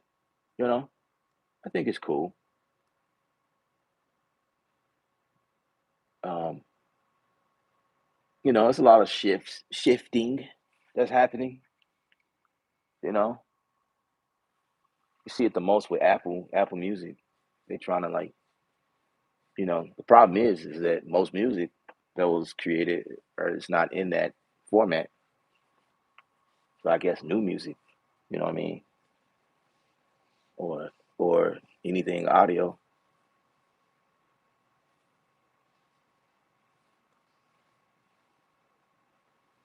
You know, I don't know. I don't know. I think it's going to take a while for it to be adapted. You know, around everything. I think the most effect when you talk Dolby, it's for people who wear headphones. It's where you get the most effect. I don't think it'd change too much of how things are done, like especially in the AV world. Like I think things will still be done like mono because we just used to go like one line, hit the speakers, boom, or the live world. Period.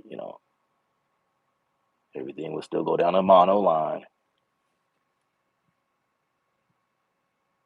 But yeah, it's like maybe like speakers, home speakers, home theaters. Like I think that is where it will take most of the effect. In that area. 5.1, 7.1. That type stuff.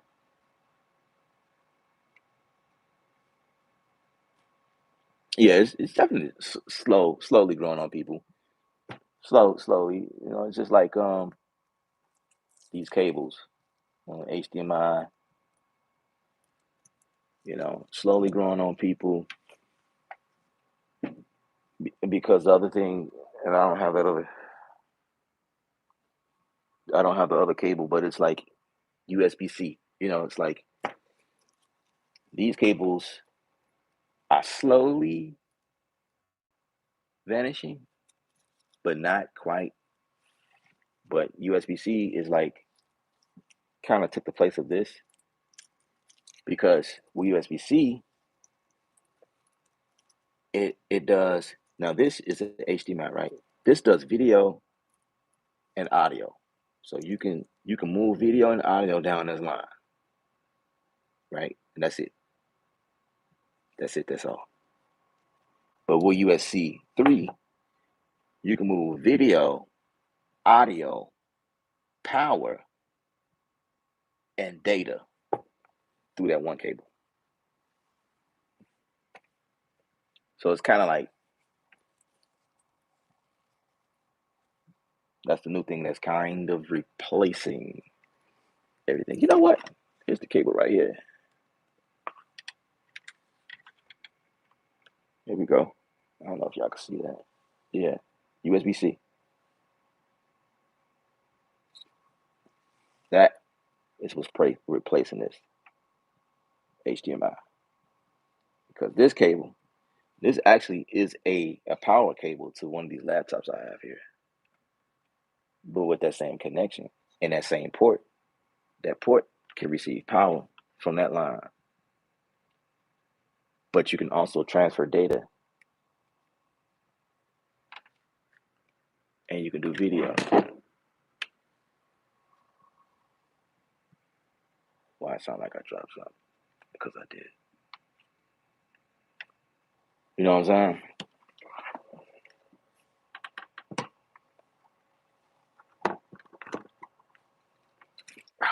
Yes.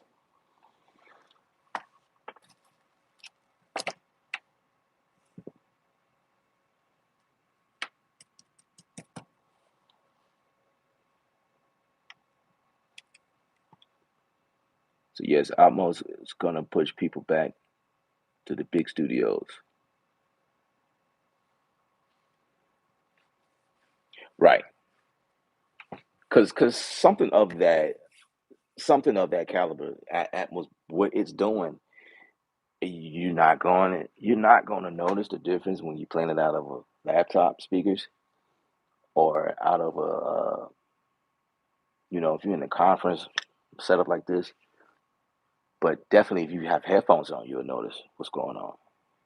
Or in the studio, yeah, or like beat makers in their home setup, you have to have compatible gear to, compatible with that technology. You know what I'm saying? So maybe your car, um, the newer cars, I feel the newer cars are in that direction. The newer cars has that. I think mine has.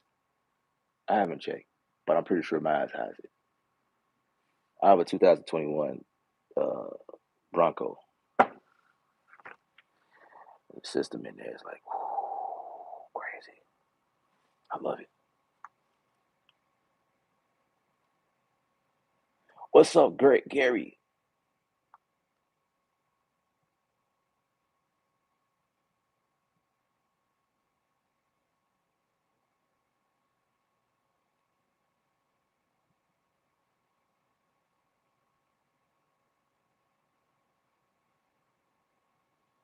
You say, but then they're gonna make it accessible for every class.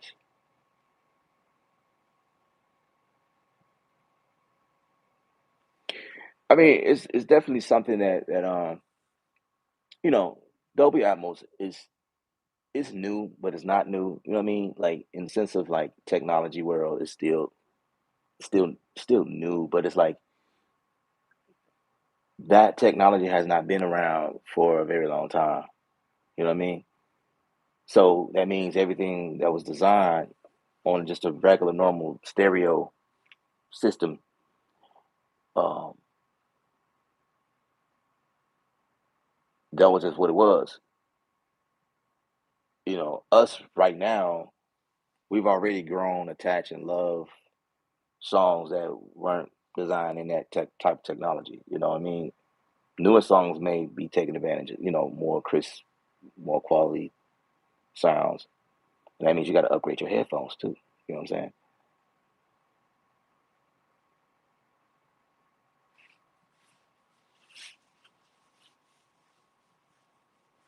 Especially when Apple releases those,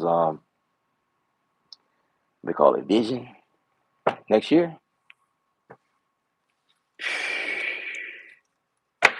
I think that's when Dolby Atmos might hit different. It might hit pretty hard. It might hit pretty hard. Might hit pretty hard.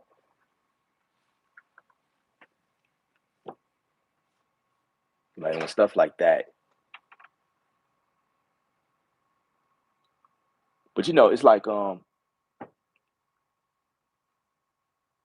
like a new software operating system or whatever. Like you know, when they release a new software, it's like most companies are slow to updating, which is why for us in the music industry, anytime there's a new update, you don't quickly jump like, oh man, it's an update for my computer, so I'm gonna just update. Nah, most of us is not updating until like 2, 3, 4, 5, 6, 7, 8, 9, 10 years. Like we're like behind in terms of updates because we're trying to give those companies time to iron out any bugs and fixes because a lot of us are in middle projects and stuff, and we're not trying to take a chance on updating. Now, I recently updated everything. I wasn't necessarily in between projects. All the projects I was doing, I was finished with, and and I was just willing to take the chance to see what happens. I have like three different systems, so I did it first on one system to see how it act, and I'm like, it's not, it's not crazy. Everything works. So I was like, okay. So I guess if you do it like that, you should be okay. If you got a couple of systems where you could test out something on the first system and then see if it works on the next system. You know what I'm saying? If you do it that way, you should be okay.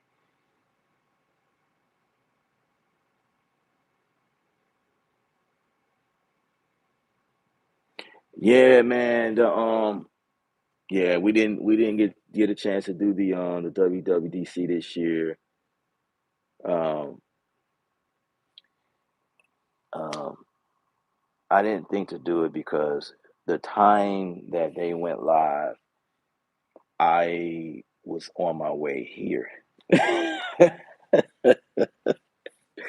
So I was watching the show like partially at home. I had to get ready. Came here and I was watching it as I was walking in the door. I was walking in with my phone, you know, just saying hello everybody. And like, oh damn, the new iPhone. Well, no, they didn't talk about the new iPhone. It was talking about the 17 division and what they doing with the uh, shoot, I forgot. They announced a new operating system. They call it what? Shoot, I forgot what they just interesting with the names and calling stuff. But um,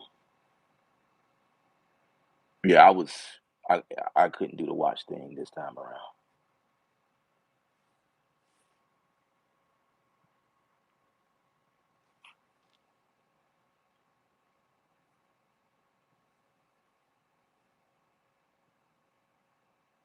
Oh, that's what's up. Middle three. Use one of my samples in the stream. That's what's up. Came out really well. So anyone if you can go to the west get those packs. Appreciate that, man. 3,500. Yup. Yup. Walking around like Iron Man. And, I gave it a thought too. I was like, man, should I get one? I think, I was like, are you gonna drop 3,500 to put some glorified eyewear? I'm like, yeah, I think I would. No, I don't know. I think I what he said, 12 cameras or something like that. I was like, man, that thing is serious. But that's where the future's going. You know what I'm saying? The future's going that way. And what I know about the like what's going on, like something in me is like, nah, bro, don't invest in that, man. You already know, don't do it. But at the same time, it's like, but it's really cool. It's really cool, man. I really want one. So I don't know. $3,500 is a nice penny to drop for something that sits on you, and you really can't go many places with it. You know what I'm saying? That ain't something you want to walk. At least not in the beginning. You know what I mean? Next year, if you buy that, You don't want to be the person who's showing off that you got the new visions, the Apple visions, walking around like, yeah, look at me, check, I'm so cool and I can do things that y'all can't. But you don't want to be that person because everybody can't afford it. And you know what that means? That you may only have it for a couple of hours because you're going to be the one that get knocked upside the head and they're going to take that joint from you. You feel me? Somebody going to take it from you. Leave that at home. They kind of advertise it like it's something you take with you. I guess if you travel with it, like in your backpack or whatever, if you're going on a plane, it'd be pretty cool. But I don't trust that either because these mofos that be sitting next to you be on some suspects too. I don't trust. You be the only one on the plane with it, and they like, oh, they got the new vision. No, man, I couldn't do it. It couldn't be me. But it's pretty cool though. Like I was thinking, like with those, man, you ain't gotta go and be the one waiting for Black Friday to hit to get a big screen TV. You ain't gotta do that no more. Cause you could put a big screen TV in your vision. Big screen right there. Got my computer screens right there. I got my notes right there, like all in my face, and this is whatever I want to do. Like set it up, virtual deal, and everything is interactive too, bro. I was like, man, that's cool. I could be on my computer, like typing and stuff, do these things, and watch a movie. Like I'm not gonna buy a big physical screen, but I could put one up in my vision. So when you think about price, like if you like, it's all about perspective. If you think about it like that, $3,500 is not too bad. If you was trying to get a big screen or just several monitors, you know, I don't know. We'll see. I would have to insure it somehow if I was to get something like that. Absolutely.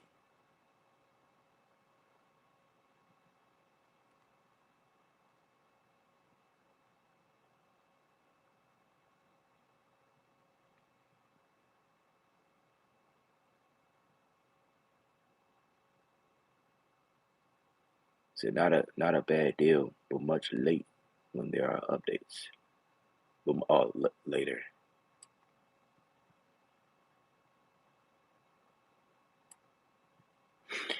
Yeah, I probably won't be the one who dropped $3,500 in the first year. I'll probably just like wait a while to see. You know, I have other places. $3,500 can be very useful right now. You know, and there are other you know hardware that's already out like that. You know, it's nothing new. People been doing it for years. But I told somebody this. I was like, yeah, but when Apple does it, it changes the game. It shifts the nation. You know what I mean? It's like when Apple does anything, and when they get on board, that's when it's real. Yeah, you know what I'm saying? It's like these cables. When I talked about USC 3, it's like, yeah, everybody changed. Everybody switched over to USC 3 cables in their laptops and devices or whatever. You know what I mean? Even Apple, some of their computers. I have MacBook Pro with that. My iMac has ports in there with that. But they have not quite changed over the iPhone yet. Even the iPads have USB 3 in it, bro. Like, really? I say USC. It's USB-C 3. I made a new name. But when the iPhones finally switched over, that changed the game. everywhere, everywhere. Even though we're using lightning right now, you know what I mean? It's like lightning is not competing with anybody else because it was just like this other little port that I can't find. I don't know. So, little Android port thing that everybody was plugging into their devices.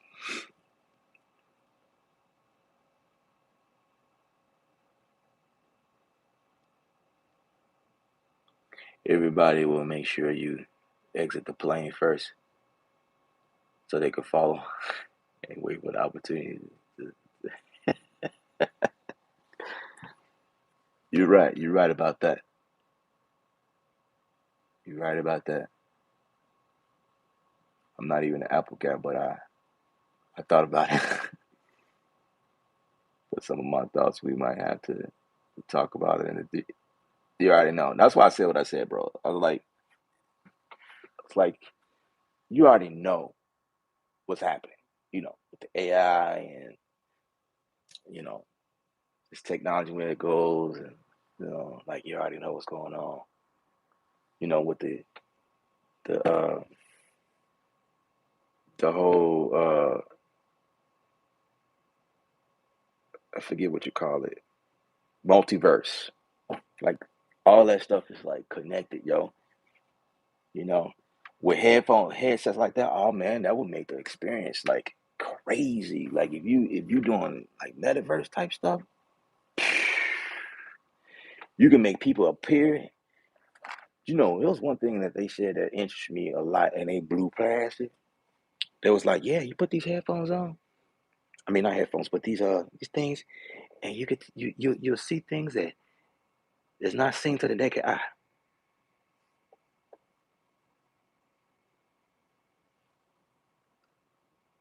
They blew past that, bro. I'm like, really? Now, of course, here's my thoughts. There's two different ways you could take that. You could Because when you put on a headset, of course you can create your own reality, right? You could do stuff, you know what I mean, that you can't do physically in the physical world. You can move stuff just like a computer. Like you move stuff on the screen, you know, no problem. Which is cool. One thing that's cool about it is that you can see the reality, the room, and put screens and stuff like that, or make people appear, or just do crazy stuff. But they said see things that you can't see with your naked eye. That got me. I paid attention to that. I was like, oh, okay. I took that as seeing things that exist, things that are there that I can't see with my natural eye. But with these, I can see those things. That's how I took that. You can't just blow past that from people like me, you know. That's a 3 a.m. talk for y'all. But anyway, yeah. But I still think it's cool. I still think it's cool to have. So I'll take it as ozone when I get home and ready.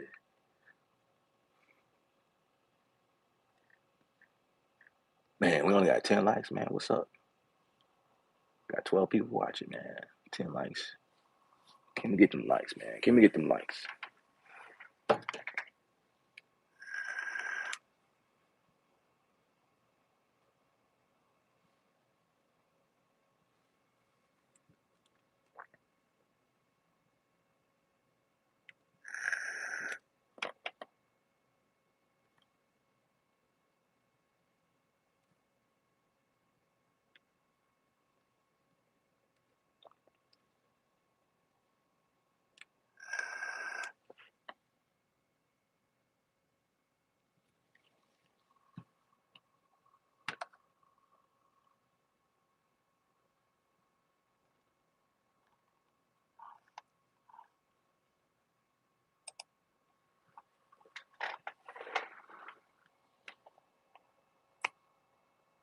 PV community. What's up, brother?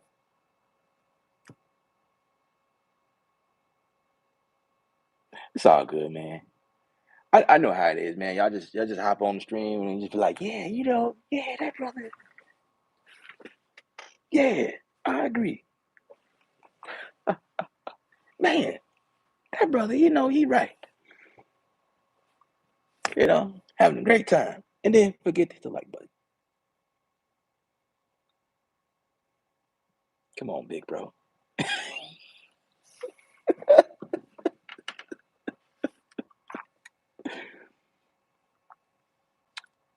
It's all good, bro.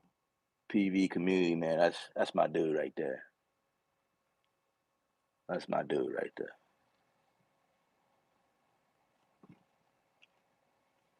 I'm just chilling, having fun.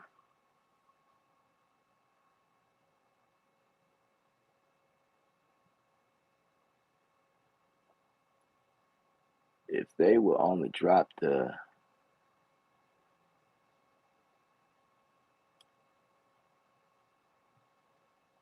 price on the Mac Pro to 3,500.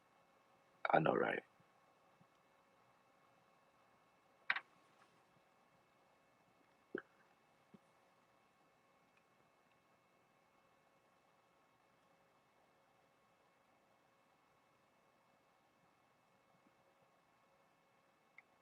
Well, I think I'm gonna go for the the Mac Studio. I think I'm gonna go for that one. Get the M2,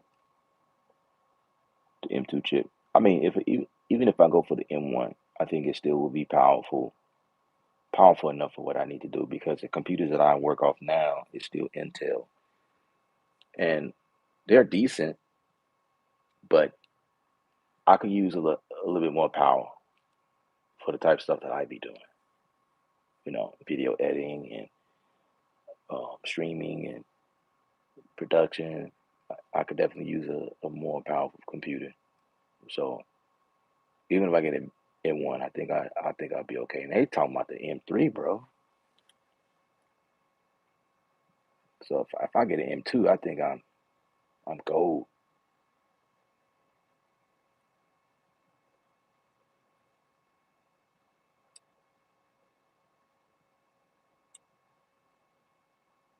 So I just sign on no matter what I'm watching. I hit the like. I appreciate it, bro.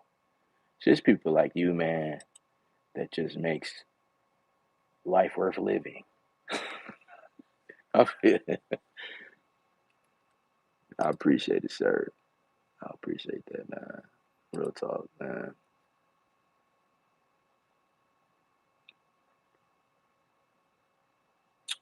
Did you buy the SPMK2? What's the SP?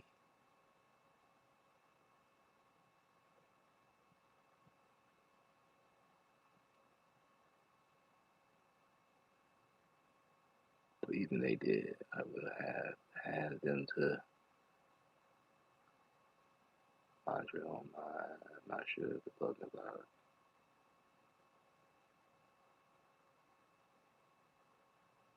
My Mac Mini was 1,200 after the upgrade. Oh,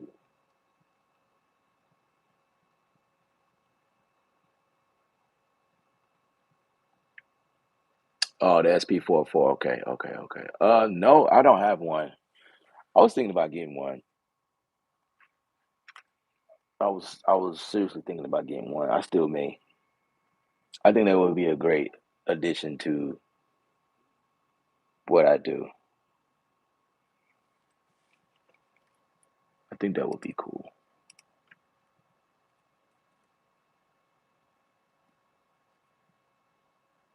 especially like the lo-fi stuff I be doing. With the effects and stuff. Yeah, I was thinking about, and I definitely will go for the Mark II since it's the updated version.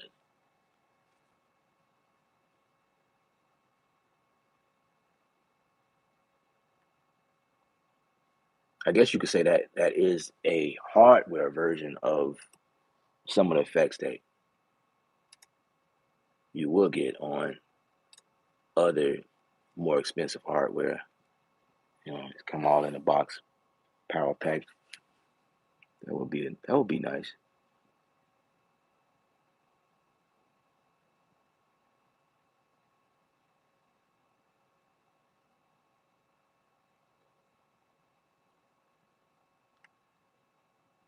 Portability.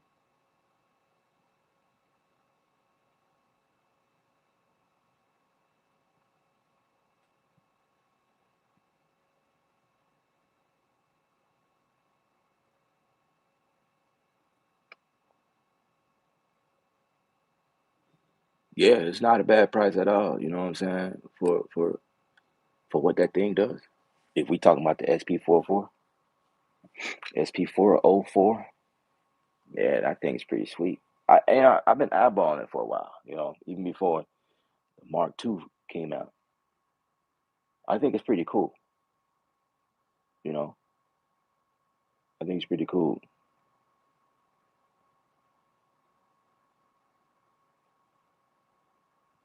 Um, yeah, now you got me thinking. Yeah, I think I might just get one. Yeah, absolutely. Great for live performances. Absolutely. I was just thinking like it's like a great way. Uh, it's like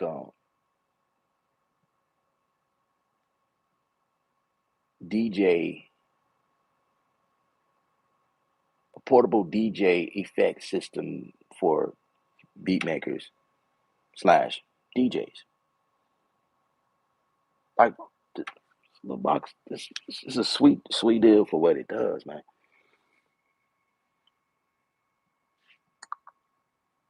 You know, some of the stuff that DJs do is, it's and you can record that stuff live. That was my idea. Like, yeah, that'd be pretty cool. I don't know why I don't have one by now, because that's creative. It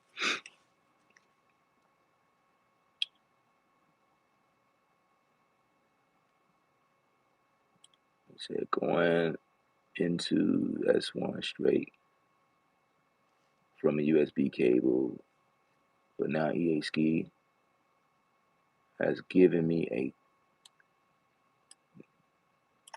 I can't read that word. Given me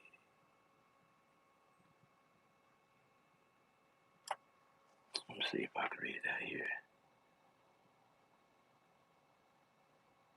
Giving me a complex by not going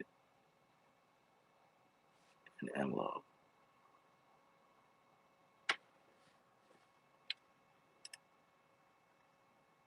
Yeah, absolutely. That's what's up. That's what's up.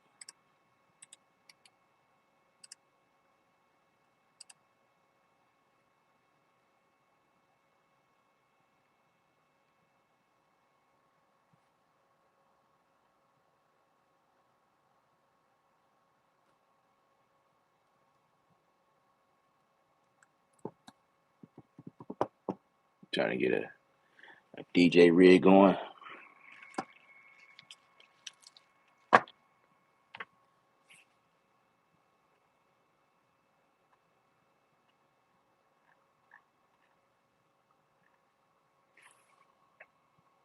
Thumbs up, guys. Thumbs up. Y'all coming in, hanging out. Subscribe first. That's because that's how you're able to comment. And then, thumbs up. I appreciate it. We're just here chilling. Ask me anything. Talking. Ask me what you will. Ask me what you will.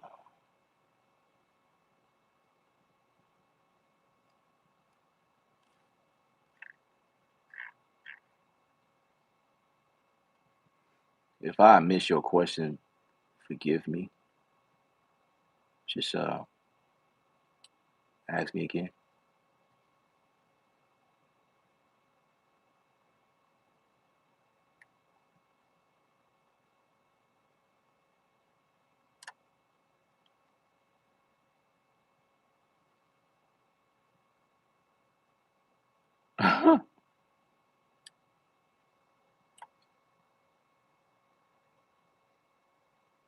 Yeah, EA Ski Man, he holds he holds weight.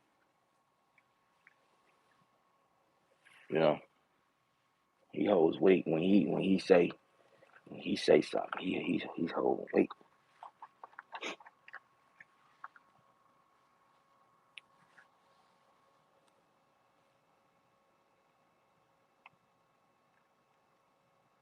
I wish I could make a beat for y'all. Like, man, it feels weird being live and can't make a beat, man. But we're gonna get through this. We're gonna get through it.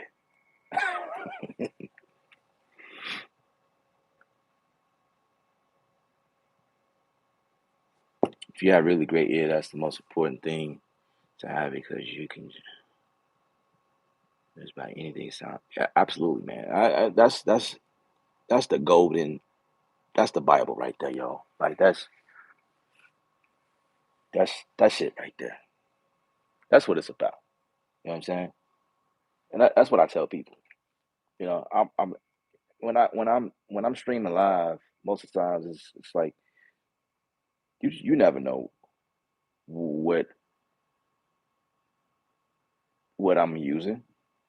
I'll be in studio one time, then I'll go to Logic one time, then I'm in Bitwig one time, then I'm in Ableton Live one time. You never know what I'm going to stream using, and you know it's all about the person. If you're able to make music in anything you use, then you golden, you good, it's Gucci for you. Then at that point, it's all about like what workflow, like what works best for your workflow. You know what I'm saying? That's what it is. What works for you. If you got Logic, any of you guys like to see me working with several programs, if you have any of them, you straight. Don't even worry about trying to catch up with what I have. It's not worth it because all of them do the same thing. Different workflows. Just stick to the one that you are familiar with.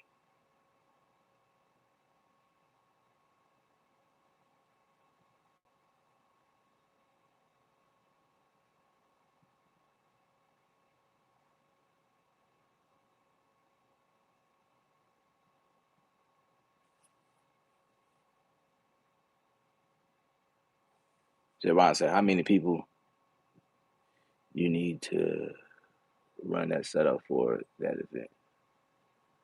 Um,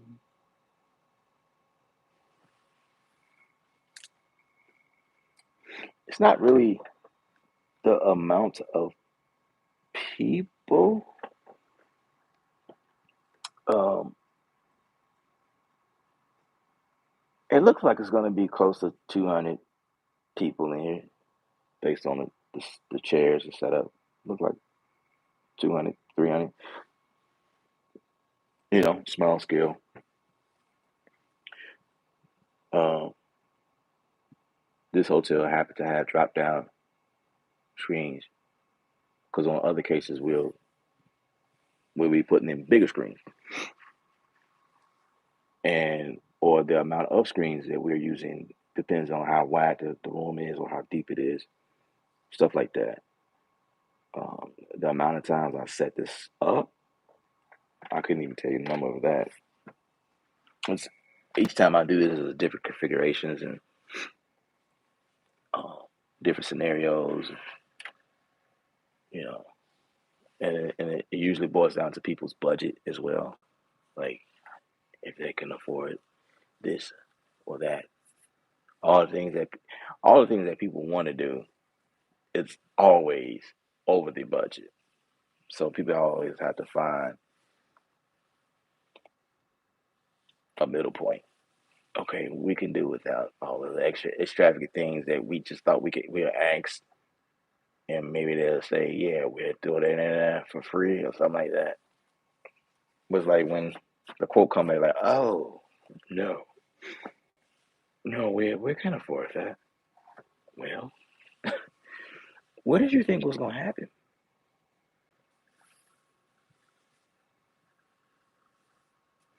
Battery power, USB C.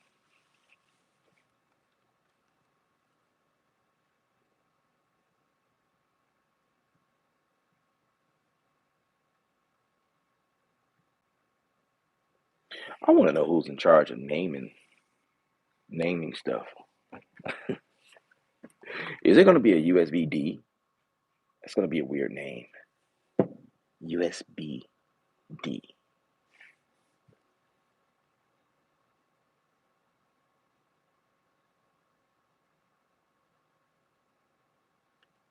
I just want to call it a C cable. You know what I'm saying? USB-C. Hey man, you got a C cable? Yeah, I need it. Plug in these computers. I guess it would be weird if you say, hey man, you got an A cable? You got a B cable? Like nobody know what you're talking about, but you say C, maybe it rings. Hey man, you got a C cable? I don't know.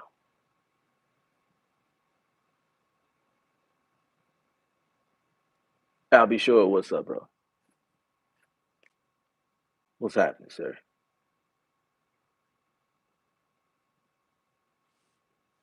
I'll be sure it's in the building, guys. Let's give it up for the great I'll be sure.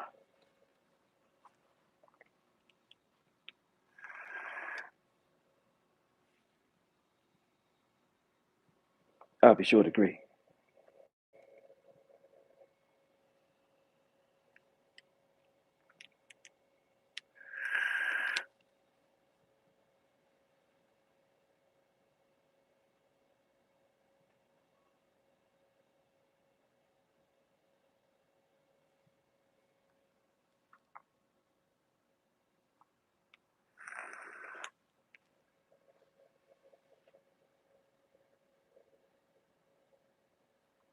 Everybody wants to talk about the 404.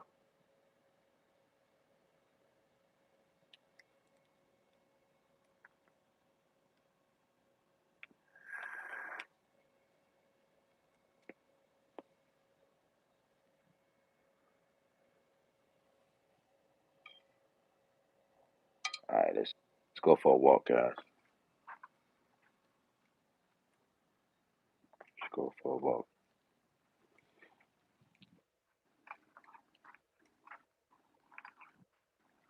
Let's go for a walk. Oh, I know what I needed to do. Okay, take one of these computers. Let's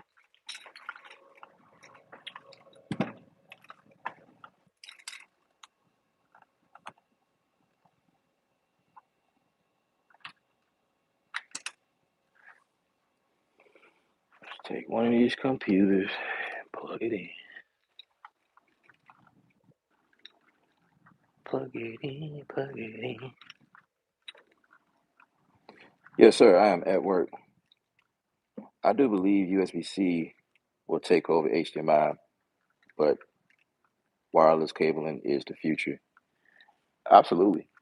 Because, like I said earlier, HDMI only does two things: it carries audio and video. USB-C 3, USB-C cables carry video, audio, power, and data transfer. So, yeah, of course, I feel that way too.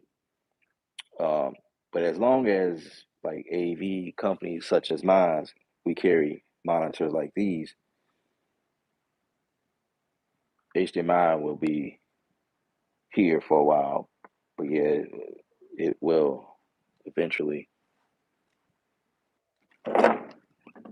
it will eventually fade away. But yeah, I am at work. Bluetooth. I don't trust Bluetooth.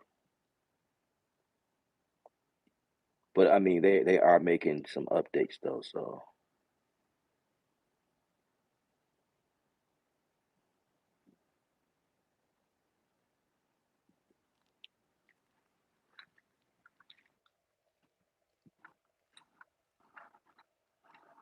they are making Bluetooth stronger.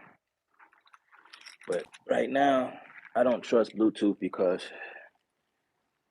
um, of everything that's wireless. You know,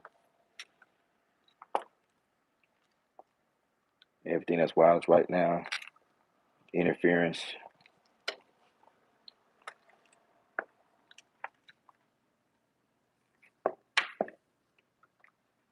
So yeah, I don't really trust it.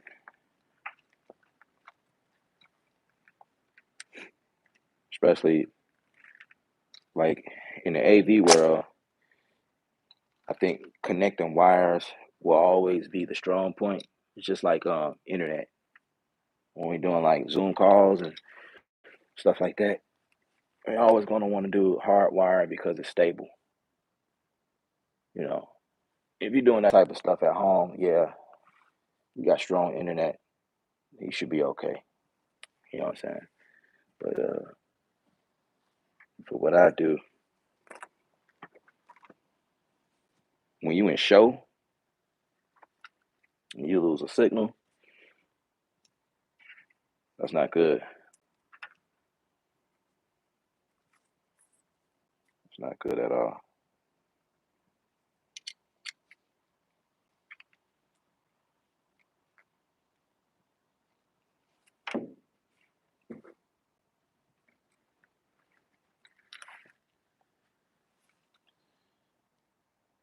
I was watching this launch of a new golf club. There was a guy they paid a lot of money to name the product. That his job is a lot of companies I like create a market for anything. Yeah,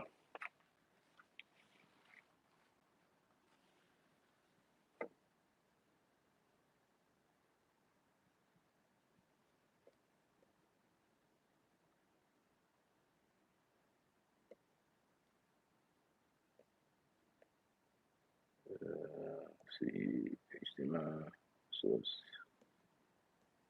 yep, source.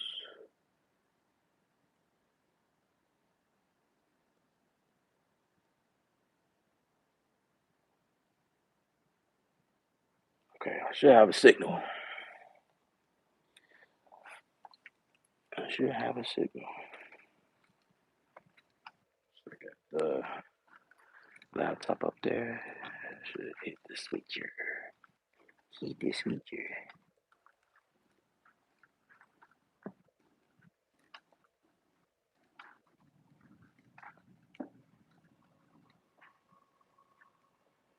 You said SDI has 8 audio lines.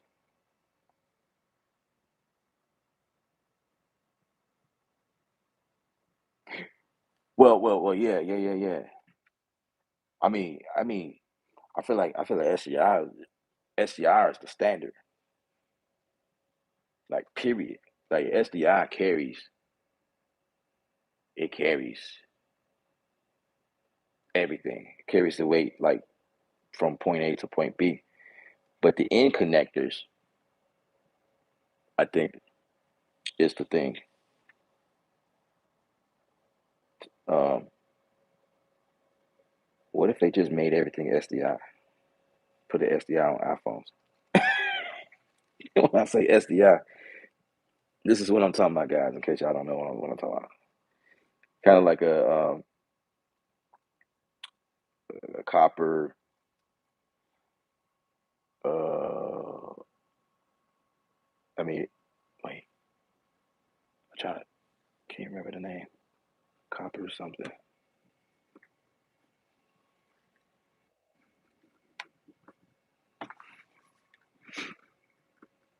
I am gonna need this. Let's bring this over here.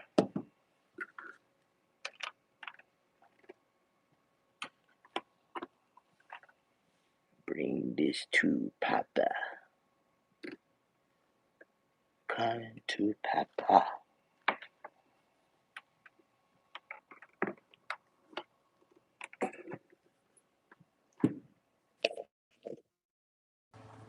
Alright, gonna let the earpiece charge up some.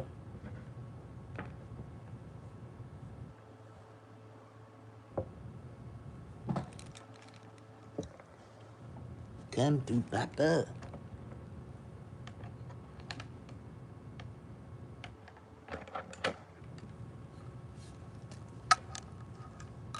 BNC. There you go. Yeah, that's the term I was thinking of. This is also, in this case, this is SEI, but another term is BNC. I guess depending on what you connect them to. BNC connection is what we connect behind these mics that we have, or the antennas that is. You can use SDI for the antennas as BNC, and BNC also, obviously, you can connect cable, like coax. I think that's the same connection, because we made it work the other day. It was like, whoa, SDI can do quite a bit around these parts. Yeah, the actual cable.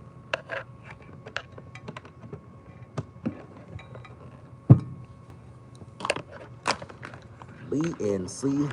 See all these names, man.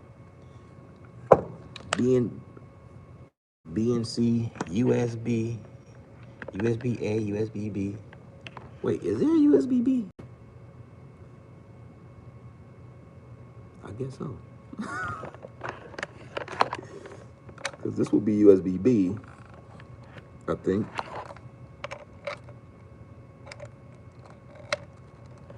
That's weird. I don't no, I think that's still USB A.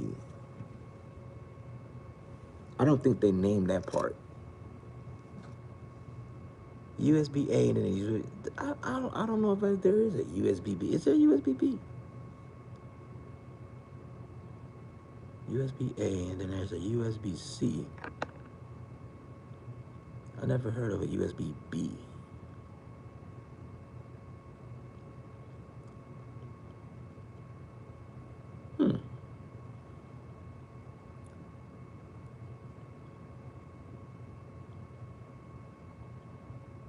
That's not USB B is really not a term that we use often, you know.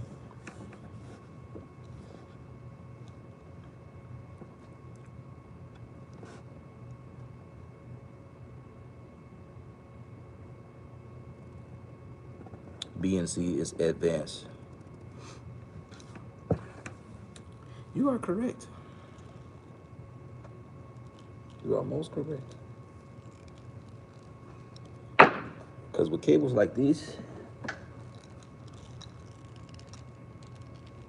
well, this is SDI, and when we need to extend it, we use a BNC connector to extend, and we can connect two different cables to make it longer. I guess these are terms that can be used interchangeable because they all fit the same way.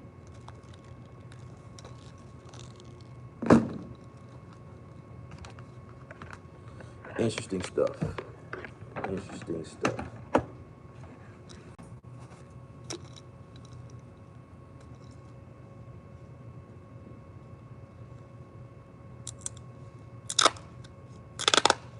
BNC ends are old school, but it's advanced when it comes to 4K. Absolutely. Absolutely.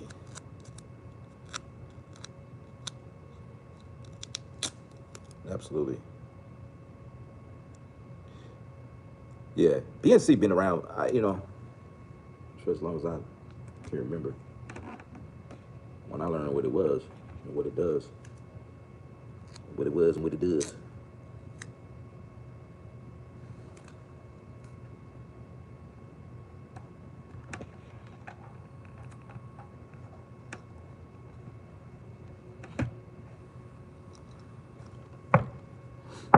Absolutely. Dre, do I have any 500 series gear? Hardware, no.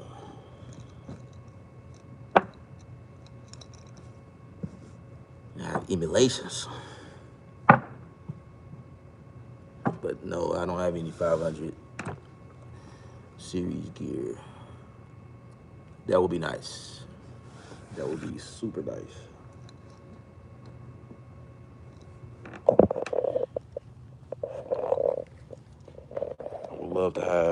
I would love to get my hands on some 500 series, of course. Come on now. Who wouldn't? Who wouldn't love to get their hands on something like that? I would love to get into the lunch boxes, and man,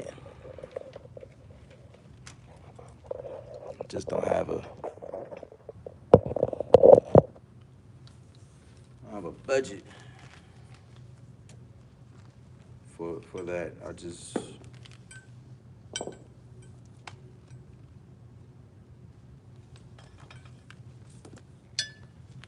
use what I got, you know.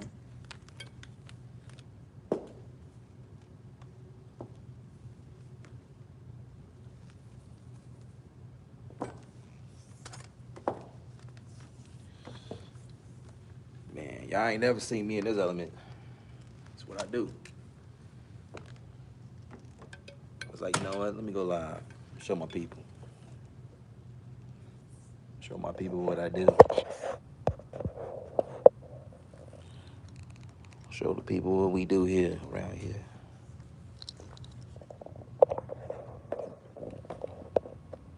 I'm low on the battery. Oh, snap. We gotta get some juice. Gotta get the juices going.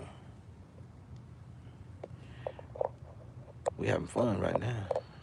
Y'all having fun? What y'all think? Y'all enjoying yourselves? I hope so.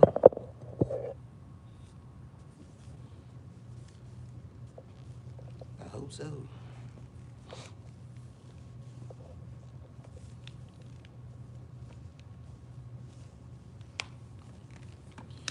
Yeah. QA session. Ask me anything. What other questions y'all got brewing? That question that y'all always want to ask somebody in the audio world.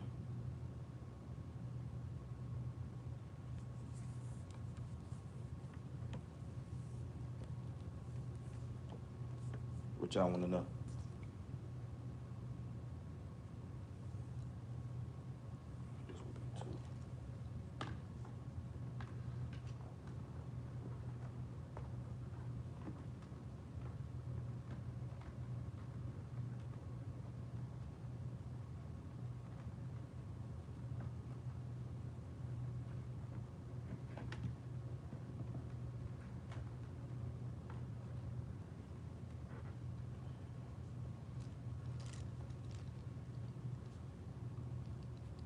What y'all want to know? What y'all want to know?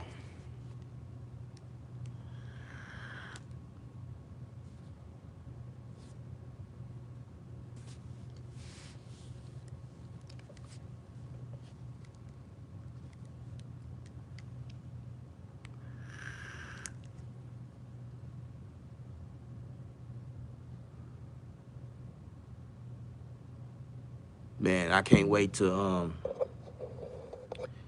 get my setup back playing drums, man. Man, that's gonna be amazing. Stay tuned. Be subscribed. Y'all should be subscribed. DJ Dill. What do you think about TuneCore? I think it's definitely an older company. It's been around for a long time, just like CD Baby, or it's a couple of them. CD Baby and TuneCore has always been like the go-to, at least in my circle. And then the new ones came trickling down later on. At the time, TuneCore to me never made sense for me. I have buddies who use TuneCore, but at that time, they were charging yearly to have products in their database. CD Baby, you pay one time and you done. It's on there forever. I still got stuff I released through CD Baby. I don't pay no type of fees, and it's just still on iTunes. You know what I'm saying? TuneCore, it was like the, you know, the opposite of that, but they let you get more. I think it was like 100% royalties. That was the catch, or that was the benefit, you know. Which means that if you have songs on TuneCore and you're not pushing your songs,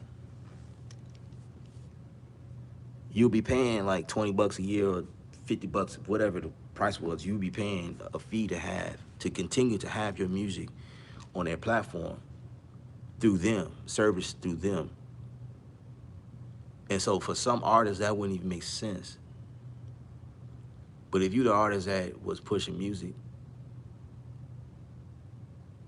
and you got a good following and, you know, people's listening to it on a regular basis, then the benefit, the recoupment from that would have been more beneficial. So that whatever that yearly fee was, or was it $99? I don't remember, but it was a fee. That was the whole point. And then you got these newer companies that comes along, like DistroKid. I really like DistroKid. Now, you know, there are some fees involved there, but DistroKid is like they let you can upload all types of stuff like within that year. Pay like a small fee every year to have like, dude, you can produce like 50 albums. And see, with CD Baby, they charge you per project though. That was the thing. But it's there forever though. That was.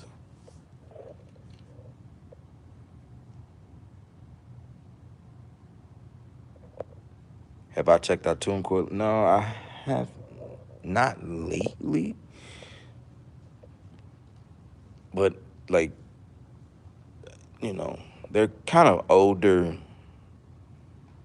You got new kids on the block now. You know, DistroKid is kind of like the,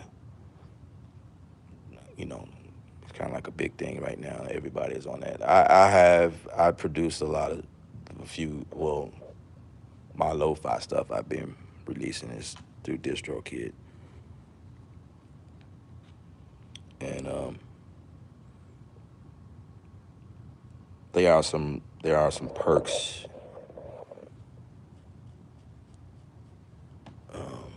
that I've been enjoying going through them. But they're kind of all the same thing, you know. They all to get your music on iTunes, Spotify, but it just depends on like, you know, the breakdown, like what's included in your account,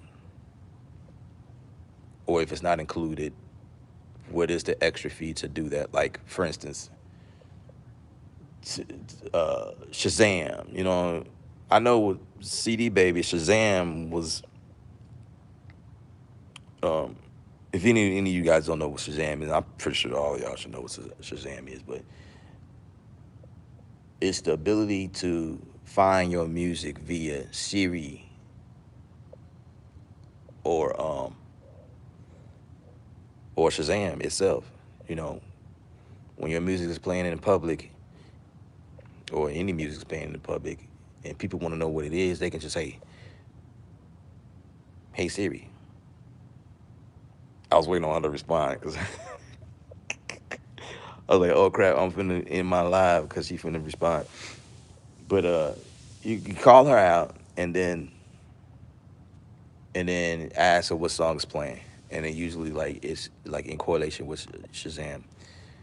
With DistroKid, I think you have to pay a fee for it, which I thought was weird. Like that should be something that's included. Like what type of crap is this? But it is what it is. It's like it's like, okay, I pay a small fee for having my music being recognized through Shazam, but there's something else that DistroKid offers that might not be available on CD Baby or TuneCore. You know what I'm saying?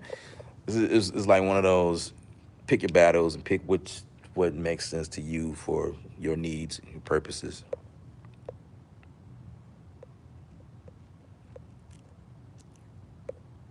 And y'all got some really good questions, man. I appreciate the questions. I appreciate it. Y'all falling asleep on me. I promise the next time I do a live, I'll be doing some type of music. All right. I just figure I come on live and hang out with y'all, stuff like that. Okay, I should be getting some type of yes. That's what I was looking for.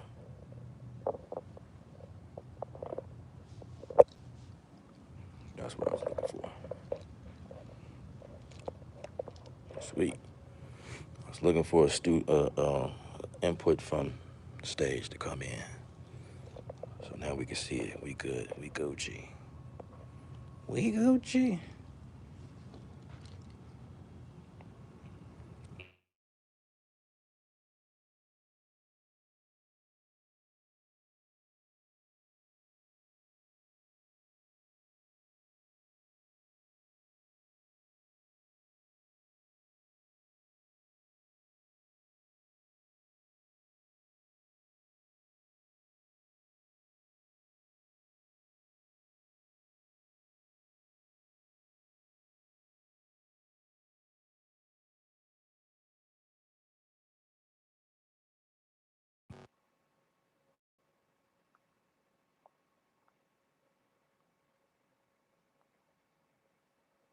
I'm here.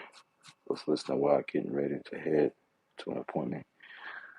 Cool, cool, cool,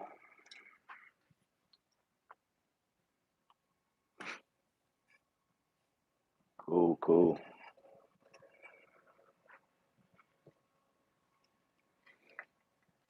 I'm put my camera down, straighten out these little wires or whatever. I can tell you, I definitely get my exercise in. This is how I get my exercise in. Walking up and down ballrooms and doing stuff like this. Because before, the way I was getting my exercise in was playing drums all the time. That was how I was getting my exercise in. So I never really had to go to a gym and work out or anything like that. It was always I got my fix through music. My career or my job has always provided the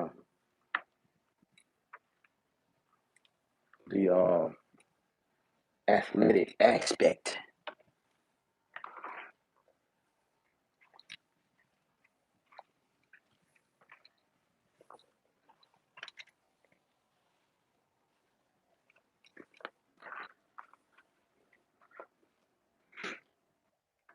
Yeah,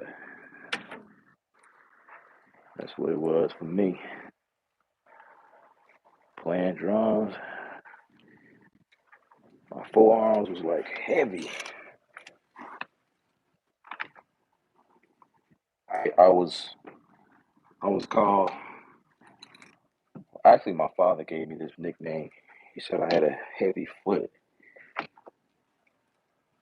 and I knew what he meant by that. Like when I was playing drums, uh, my pocket was sought after. You know, it's kind of a big deal playing in the band with a drummer that understands how to play pocket.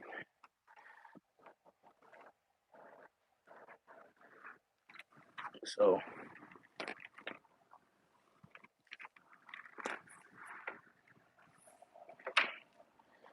he called me the heavy foot. That was his nickname for me. So I was real big in like, you know, the bass lines, locking locking my kick drum to the bass. Whatever he was playing, because my father played bass. He was the church bass player. And or anybody that came and played, or if I'm playing with any other group, you know, it was always it's about holding down that pocket, a solid groove, lock in with the bass player. You know, that's what it was for me.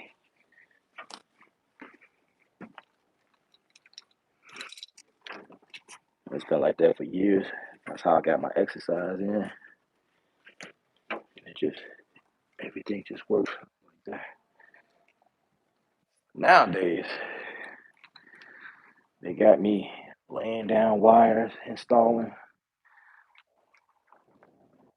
rolling, rolling back and forth, heavy roll cases and stuff like this. You know what I'm saying? This is how I get my exercise, I guess. I am getting tired of it though.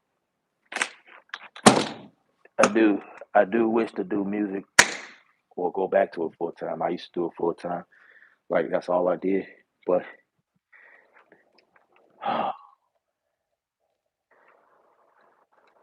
yeah, um, I had some things I was doing that I had to go back into the corporate world. So here I am. What kind of setup are you working on for the drums? Electric or triggering purpose or live setup?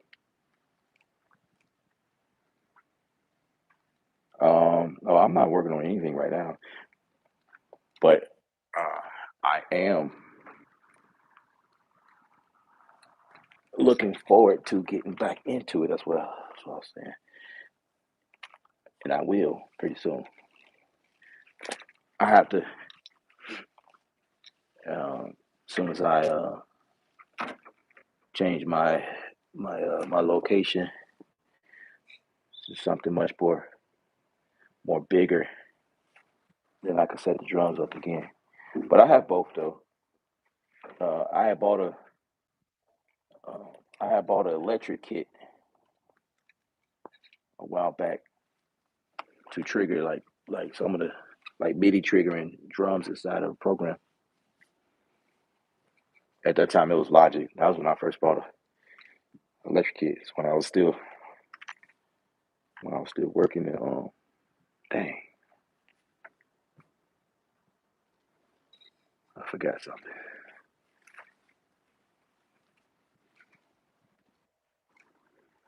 Yeah, so what was it? A DM10 is what I have. So at least it's DM10, and I'll set up each drum trigger to drum. It was a complete complete contact. Was it? Yeah, it was contact. Yeah, it was contact. Contact was Studio Drummers was my favorite. I'll put a kit on that. Route that kit to the DM10. The DM10 had a couple of decent sets on there too. I ain't gonna lie. I had that triggering USB to the computer, triggering the drums. That's how I was knocking out some projects. But whenever I can, I would rather play acoustic drums. I just feel like the feel is better when you play an acoustic. So I'm a drummer. That's what I do.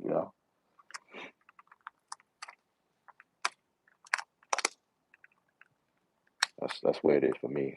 That's how I got my start. That's probably like the first thing I started doing when I was a kid. messing around with the drums, and then it became serious. You know, became the church drummer when I learned how to play. And from there, you know, started playing with other groups and choirs, and started playing on recordings.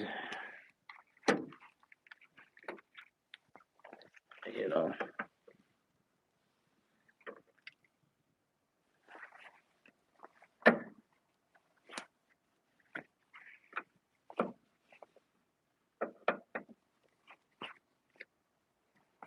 that's what it was. That's what it was.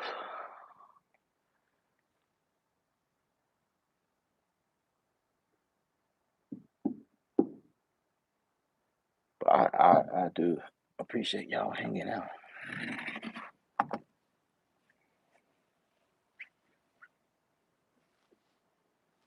Got 11 people watching. What's everybody doing? Y'all just watching me?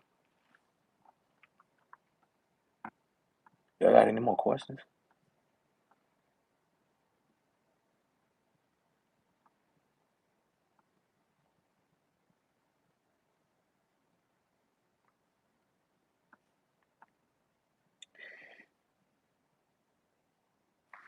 Any more questions? Any more questions before I end the stream?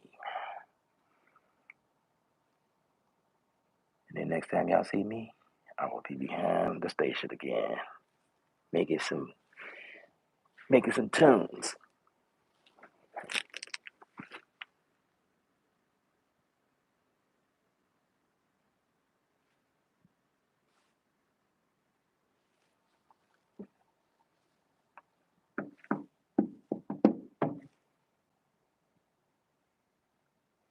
I don't even know if I'm gonna save this video.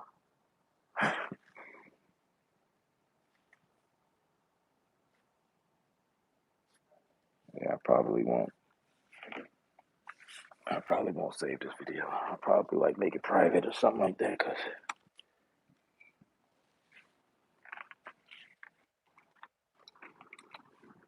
this was a once in a lifetime.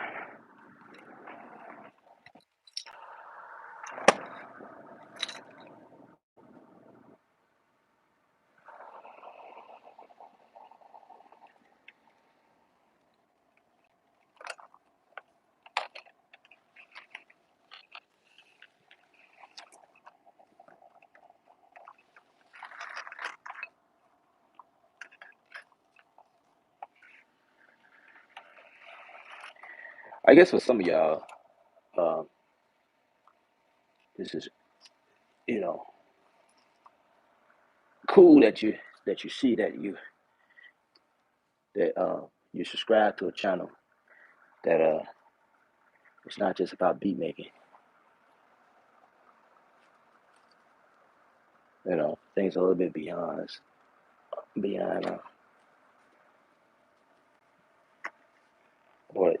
or just understanding that I am qualified for the job.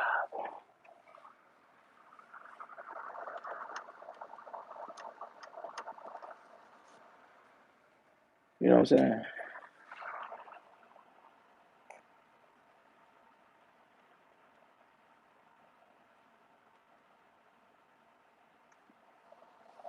Which I know I do this for real.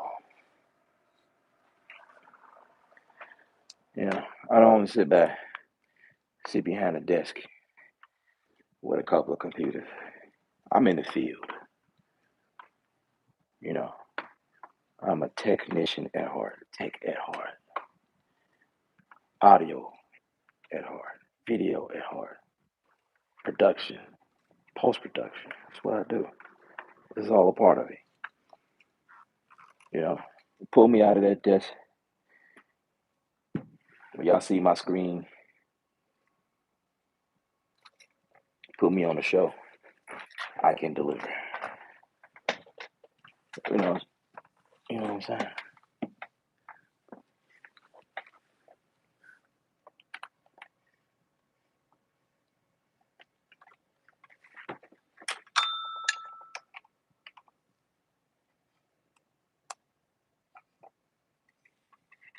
You know, we don't fake it around here.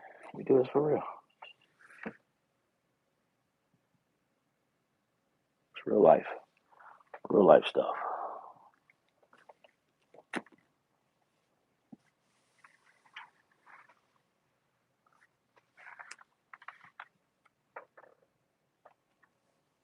Do it for real.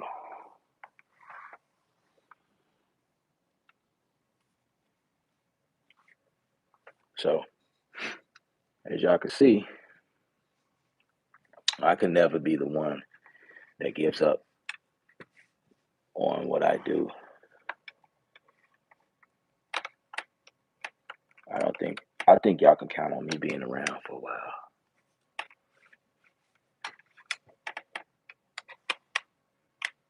I'm here. I'm here. That's what we do. So between this and music production, stuff I do at the studio, and then I have the audacity to love this stuff. Oh my God. I am unstoppable. I am dangerous. What will Ella do next? I don't know. I don't know. I'm just always into stuff. You know what I'm saying? That's who I am.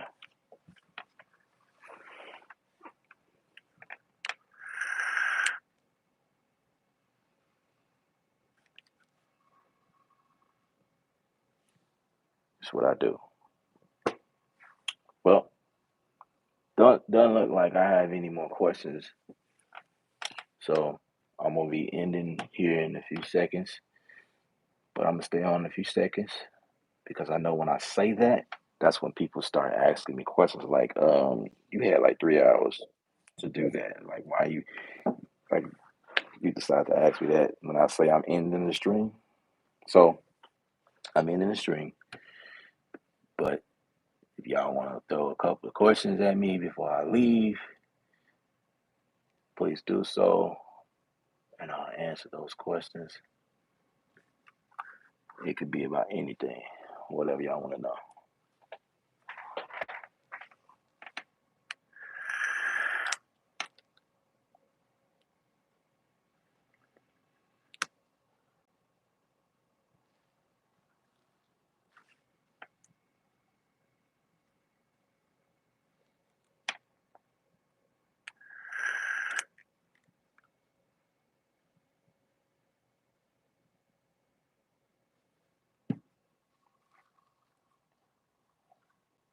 All right.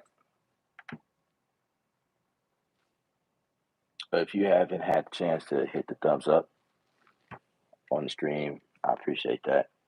If y'all enjoyed yourself, that is always the goal. I hope you guys enjoyed the stream. This was definitely something that I don't show you guys often. I've been doing this part of my life for almost 8 years.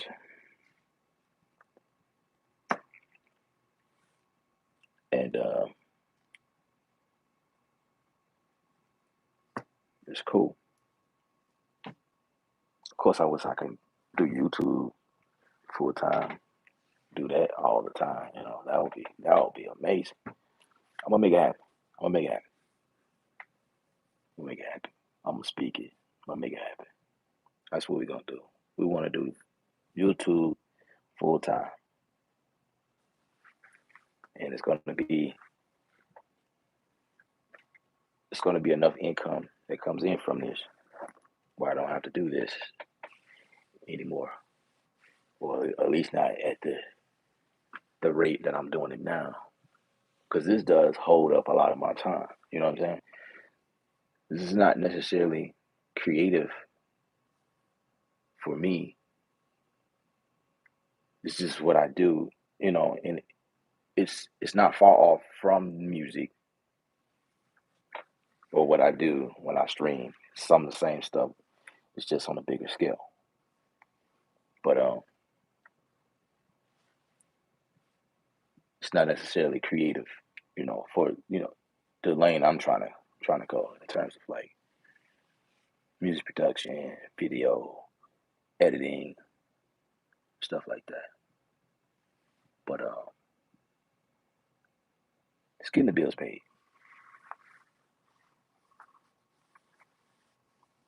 Peace, fam. Appreciate you hanging, man. Appreciate you hanging. I'm a chime out myself, but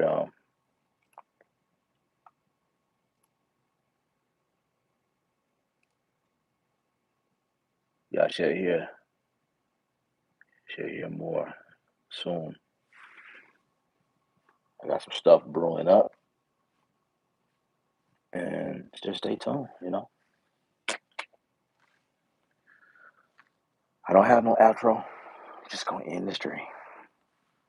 Peace out, y'all.